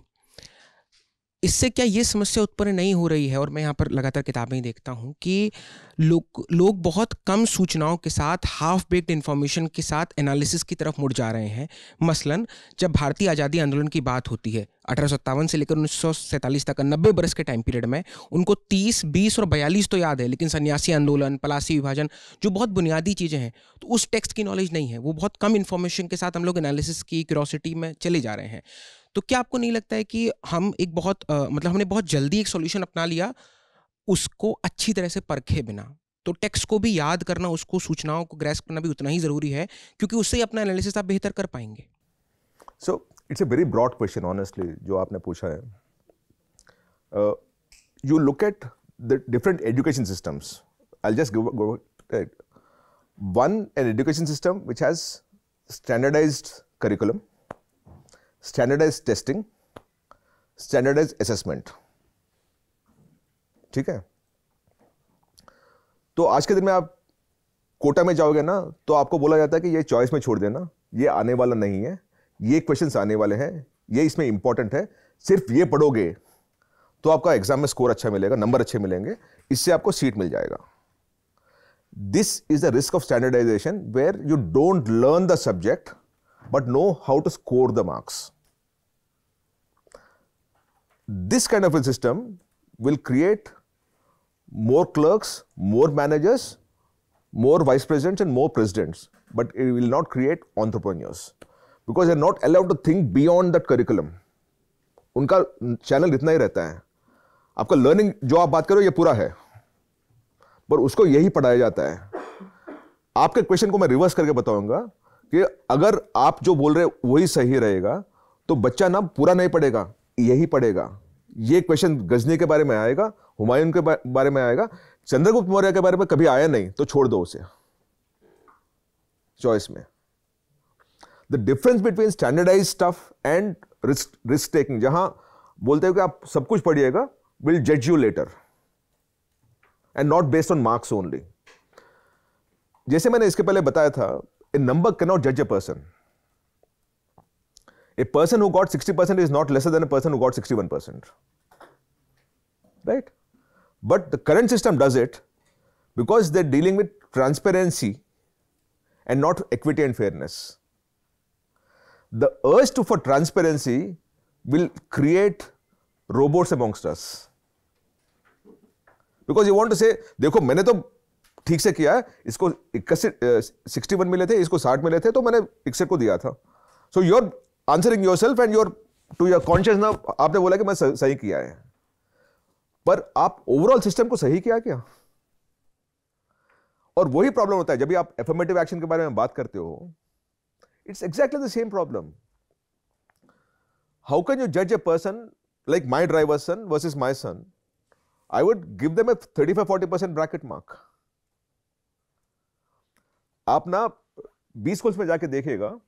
You take, for example, ISB, which is the best B school in, private B school in the country, or they go through GMAT score. GMAT score में, और ये IIMS में भी अभी हो रहा है वैसे. A girl doing arts with 70 percentile marks has a better chance of getting in than a B.Tech, a boy with 95 percentile CAT. Because diversity चाहिए आपको. In a class of B school students, and I taught in a few B schools, I go and talk with students in B schools. आप ना एक B school पकड़िएगा जहां fees रहेगा 30 लाख रुपए per annum, ठीक है? और उनसे जाके पूछेगा आपका क्या प्रॉब्लम स्टेटमेंट है जो आपको सॉल्व करना चाहेंगे. उनका रहेगा कि फ्लाईओवर ठीक नहीं है, टेलीकॉम टावर ठीक काम नहीं कर रहा है, आपने को बैंडविड्थ चाहिए, इंटरनेट बैंड. उनके वो प्रॉब्लम है. I am stuck at my traffic signal for half an hour, traffic ease करनी चाहिए, उनका बड़ा प्रॉब्लम है वो. Go to another village where B school चल रहा है, उधर 30,000 का फीस है, उनका प्रॉब्लम समझिएगा, अलग रहेंगे. So the choice that you have in the learning system is to create managers और to create leaders and entrepreneurs. Stanford, ये जकरबर्ग, बिल गेट्स कहां से आए हैं? They didn't come from a regulated environment, education ecosystem. They thought beyond what the education taught them, because the education system allowed them to think beyond what is being taught in a classroom. Sir नमस्ते, मेरा नाम हिमांशु है.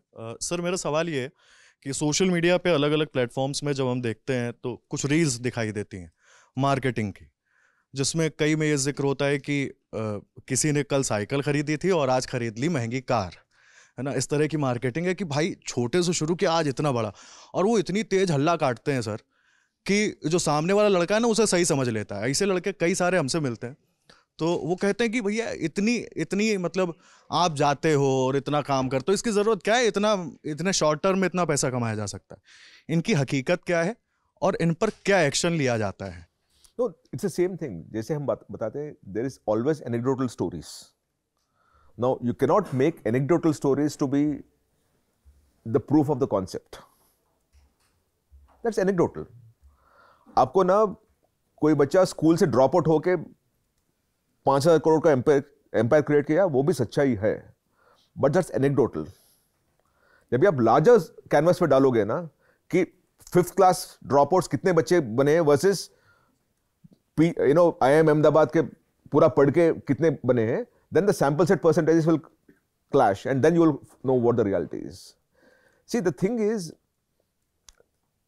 many of these people, and it can be Dr. Vivek Bindra through Bada Business also, there is no shortcut to success. अगर लोग समझते हैं कि मैं ये सब किया पर कुछ हुआ नहीं, पर ये 3 महीने पढ़ने से मैं 1 लाख कमाऊंगा, बेवकूफ़ी है. Because they are looking for shortcut to success. अगर उतना आसान रहता है तो इंडिया में पॉवर्टी नहीं रहेगी ना. हर बंदा 1 लाख कमाता रहेगा. वो 3 महीने का कोर्स है ना. वो तो government of India should fund it 70,000 rupees per person, क्योंकि हर बंदा 1-1 लाख रुपए कमाने लगा और 1 साल में टैक्स में उससे ज्यादा पैसा मिल जाएगा आपको. There is no logic to it. So never look at, so whenever you talk of ये रील्स बता रहे हो, it is good for stories because anecdotal stories. उसको डेटा के पीछे डालोगे ना तो आएगा नहीं वो. Hello sir, Prashant this side. अभी मैंने सुना आप यूपीएससी की बात कर रहे थे, तो अगर यूपीएससी का एग्जांपल लें या for that matter competitive exams की बात करें, तो एक कैंडिडेट 3-4 साल या अपने लाइफ के जितने भी साल लगाता है वो तैयारी करता है. और अब जैसे अगर यूपीएससी है तो प्रीलिम्स, मेंस, उसका इंटरव्यू. मैंने कई कैंडिडेट ऐसे देखे हैं जो मेंस तक पहुंचे या कई इंटरव्यू तक पहुंच के भी उनका फाइनल सिलेक्शन नहीं हुआ. तो सिस्टम उनको कैसे सेट करेगा? अब जैसे यूपीएससी ने तो कुछ के लिए लेटरल एंट्री वाला सिस्टम लाया, मैं उस पर भी आपके व्यूज़ जानना चाहूँगा. लेकिन सिर्फ यूपीएससी एग्ज़ाम नहीं है जो सरकारी नौकरी या बाकियों के लिए होता है, उसके अलावा कई एग्ज़ाम है, तो उनके भी कैंडिडेट तैयारी करते हैं. अभी दीपक बात कर रहा था कि वो ब्रॉडर लेवल की नॉलेज लोगों को नहीं होती है, लेकिन उन लोगों को होती है, लेकिन फिर भी मतलब दे आर स्ट्रगलिंग और उनको भी एम्प्लॉयमेंट नहीं मिल पाता. तो इस पर आप क्या सोचते हैं? So earlier he was talking about 12th fail. ठीक है, 12th fail is a very very good movie. मुझे बहुत पसंद आई है. It's an extremely good motivational story. But the caveat I have for that is कि it's not a story that everyone should follow. अगर आप ना उसके पीछे पड़ जाओगे with 3 attempts, 4 attempts, 5 attempts, giving up everything that you have, remember the supply side, demand side is only 500 and there are 5 lakh people chasing it or 10 lakh people chasing it. मुझे पता है, मैंने IIT पढ़ के, IIM पढ़ के, bits पढ़ के बच्चे 5-5 साल रगड़ते थे और वापस ना नौकरी में आते थे. अगर पहले से नौकरी करते ना अभी कहीं तक पहुंच जाते हैं वो लोग. पर उनको सिविल्स करना था बिकॉज उनका ड्रीम था सिविल्स करके maybe to make a difference in the change, because civil servants can actually impact and change lives, right. But you all of us should know way to draw the line. अगर आपकी ability को आप सही से जज नहीं कर पाते हो ना, you will get into a problem on this thing. आप मेंस तक गए, इंटरव्यू तक गए तो देना चाहिए आपको. इफ यू क्लोजर, एक और बार अटेम्प्ट करनी चाहिए. But don't close all other options. It's a big, massive challenge, and that's the only problem I have with 12th fail, by the way. That it possibly is pushing people to pursue that course despite multiple failures. I would be a bit more realistic about that. तो आपको restart वाले concept से थोड़ा सा वो है कि ऐसा नहीं होना चाहिए. मेरा सवाल ये है कि आप आजकल वीडियोस देखते होंगे कि 3 साल पहले तक मेरी भी हालत तेरे जैसी थी, फिर मैंने 3 बंदों को जोड़ा, फिर तो भी 3 बंदों को लेकर आया. ये जो नेटवर्क मार्केटिंग है और इसका जो पूरा खेल है, और जो बड़ा आजकल मीम बनता है, सूट वूट पहन के लड़के आते हैं कि मैदान में वही आगे बढ़ेगा जो खड़ा रहेगा, इस टाइप से करके, इस पर आप क्या सोचते हैं? नहीं, I think one of the things, अभी जब ये विवेक बिंद्रा के बारे में जब बात करते हैं, मेरा प्रॉब्लम बिंद्रा से नहीं है. मेरा प्रॉब्लम हर वो इन्फ्लुएंसर या स्टोरी टेलर के अगेंस्ट है who has an ability to influence people to take decisions and saying that they must be accountable for those conversations. If you don't do that, then is a problem. So my problem is with every influencer. जैसे आप Lalan top में कोई गलत बोलोगे तो someone will come after you ना, right? Let's assume 6 साल पहले आप इतने बड़े तो नहीं थे, अब शायद आपके यूट्यूब में टोटल ऑडियंस वाज शायद 2 लाख सब्सक्राइबर थे, और वो जमाने में किसी और का शायद 2 मिलियन था। पर आप, you should take responsibility of what you say when with 2 lakh subscribers, that guy with 2 million subscribers doesn't take accountability. ये तो गलत हो गया ना, because both of you are trying to pass on information. दोनों एक ही ऑडियंस से बात कर रहे हैं, दोनों एक ही ऑडियंस को इन्फ्लुएंस कर रहे हैं, पर आप with 2 lakh audience is accountable, that guy with 2 million audience is not accountable. That's wrong. So my problem with this entire thing is influencers must be held accountable for what they sell. If they're selling something which has a commercial interest, they must be held accountable. तो ये तो जैसे आपने नाम लिए एक दो जो इन्फ्लुएंसर हैं वो ये सब बातें करते हैं, लेकिन मैं ये जानना चाहता हूँ जो ये एक तरह की चेन सिस्टम, जो चेन मार्केटिंग का है, इसका क्या कुछ भविष्य है देश में, या फिर ये भी सिर्फ इन्फ्लुएंस करके जी भाई एक खाली फौज पड़ी है जिसके पास रोजगार नहीं है उसको लगा दो? सर, अगर चेन मार्केटिंग का इंडिया में भविष्य है तो इंडिया का भविष्य नहीं है जी। चेन मार्केटिंग को मारना चाहिए। Chain marketing is wrong, it is bad, and it because chain marketing में क्या होता है ना, you know the other person जिसको आप ठगने वाले हो, you play on his real life stories and emotions directly. आपको शायद पता नहीं, मैंने इंश्योरेंस में होता है ये, राइट? 10 साल पहले बहुत जोर में था, अभी शायद होपफुली कम हो गया। कंपनीज ना कैंपस से प्लेसमेंट बच्चों को उठाती है, ठीक है, और they make them sales people for insurance policies और क्रेडिट कार्ड्स और समथिंग लाइक दैट, राइट? वो पहले 4 सेल तो कर लेगा, बिकॉज मामा को करेगा, चाचा को करेगा, दादी को करेगा और किसी को करेगा। 5वां सेल नहीं कर पाता है, और परफॉर्मेंस के बेस पे बच्चे को कंफर्म नहीं करते हैं। उनको भी पता है कि पहले 4 आ जाएंगे, इसको पता नहीं कि 4 के बाद नहीं कर पाएगा।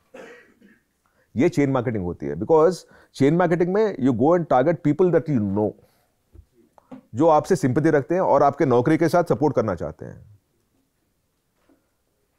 और वो प्रॉब्लम है उसमें। महेश्वर जी, मैं आपकी रिसर्च पढ़ रहा था तो उसमें मेंशन था कि आप 5 साल तक हॉस्टल में रहे, तो हॉस्टल लाइफ के बारे में कुछ बताइए कि मतलब करियर में कितना क्रूशियल रोल प्ले करती है हॉस्टल लाइफ।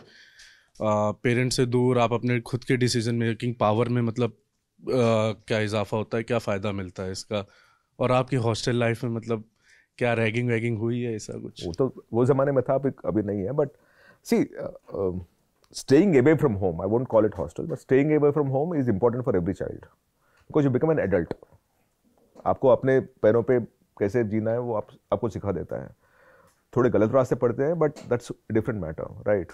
दूसरी बात है, मैंने गवर्नमेंट हॉस्टल में रहा था, मुझे ना I have a greater empathy, जो बोलते हैं ना कि दूसरों के बारे में सोचना, मुझे वो हॉस्टल ने सिखाया था। बिकॉज मेरे हॉस्टल में अगर 1 हफ्ते का हॉलीडे रहता है ना, तो थोड़े बच्चे घर नहीं जाते हैं, हम लोग ना भागते हुए जाते हैं छुट्टियां मिल गए करके, ठीक है, पर ये बच्चे नहीं जाते हैं बिकॉज उनको जाके आने का जो भाड़ा रहता है ना, it is not worth for them. वो हॉस्टल में रहकर उधर खाना मिलता है, उधर ही रहते हैं, वो 24 रुपये जाके आने के लिए जो रहता है, that is two important for them, so they will stay back in the hostels. So you understand the value of money, you have greater empathy. आज के दिन में I don't look down on people based on what they are and where they come from. Tomorrow they'll be bigger than me in all possibility, right? So hostel में, one, the child becomes an adult, very clear for me. Two, if you live in a hostel जहाँ हर तरह के बच्चे रहेंगे, socio economic class, religion, community वगैरह वगैरह, तो आप किसी से नफरत नहीं कर पाओगे उसके बाद। आज के दिन में जब ये मैं थोड़ी नफरत देखता हूँ ना, आप जाके जो लेट्स टॉक ऑफ कम्युनिटी और कास्ट और सोशो इकोनॉमिक जोन, उसके साथ जाके जिससे आप नफरत करते हो उसके साथ एक कमरे में 1 हफ्ता डाल दीजिएगा, वो नफरत कम हो जाएगी आपके, कम हो जाएगी, ज्यादा नहीं होगी, कम होगी वो, because you will start understanding the other person. आप समझते नहीं हो, कोई बोलता है तो आप नफरत करना शुरू कर देते हो। तो hostel life for me was very important because today I have friends who are from beyond all classes, beyond all communities, beyond all religions, and we love each other. Hello sir, मेरा नाम खुशी है। मेरे आपसे 2 questions है। पहला तो तब आपको नहीं लगता जो हमारा स्कूल का जो एजुकेशन सिस्टम है, स्पेशली मैथ्स को लेकर, उसमें काफ़ी चीज़ें चेंज होनी चाहिए? जैसे ट्रिग्नोमेट्री मुझे आज तक समझ नहीं आया कि सिन कॉस का कहाँ यूज़ हुआ है। पहला ये। दूसरा ये कि सर हम ना बचपन से ही जैसे बड़े बोलते हैं बचपन से डॉक्टर बनो, ये करो वो करो, तो आई थिंक कि हर स्कूल में एक परमानेंट काउंसलर होना चाहिए, क्योंकि जब मेरा पीक टाइम आया एंड आई वांटेड काउंसलिंग, तो उसके भी मतलब 8,000-12,000 पर सेशन पे करने का वो था, तो I couldn't go for that. तो हर स्कूल में काउंसलिंग होना इंपॉर्टेंट है। आपका क्या व्यू है इस पे? तो अभी तो स्कूल्स में काउंसलिंग शुरू हो गई है। Most schools offer counselling and companies like us go and give counseling also. तो मे बी आपने शायद आप थोड़ा ज़्यादा देखते हो तो आपको काउंसलर्स मिल जाते हैं स्कूल्स लेवल पे और अदरवाइज ऑल्सो आप स्कूल मिल जाते हैं स्कूल, राइट। और जो आपने बोला है ट्रिग्नोमेट्री वगैरह, ट्रिग्नोमेट्री का यूसेज है बेटे। यस, यूसेज है। शायद आपको मैंने अगर आप देखोगे तो आप समझ में आएगा। There is quite a bit of usage. See today in mathematics there is nothing that is taught which is of no use in mathematics, I'm saying, and same thing with sciences. And I'll go to the next level. Even in history and politics, there is nothing that is taught. जो sir ने बोले थे ना, context. तो मेरे हिसाब से there is nothing that is of no use that it should be dropped. और जो अभी drop हो रहा है ना, that is because of insecurities, not because they needed to be dropped. Thank you so much, आपने टाइम दिया और it was lovely having you. आपसे बात करके बहुत आनंद आया। और द लंच टॉप के दर्शक जो देख रहे हैं, हमने एजुकेशन पॉलिसी, रिफॉर्म्स, बहुत सारे मसलों पे बात की। पेरेंट्स को क्या करना चाहिए क्या नहीं, कुछ लोगों पर लगे आरोपों पर भी बात की। कुछ केसेस अभी कोर्ट में चल रहे हैं, वो फैसला अदालत देगी, लेकिन हमने आरोपों और दावों पर बात की। ये बातचीत आपको कैसी लगी आप कमेंट बॉक्स में हमें बताइए। मेरा नाम कुलदीप है। पेरेंट्स के लिए ये बात याद रखिए, बहुत इंपॉर्टेंट बात है ये। सपने बड़े देखिए, अपने लिए भी और बच्चों के लिए भी, पर अपनी रिसर्च पक्की रखिए। देखते रहिए द लंच टॉप।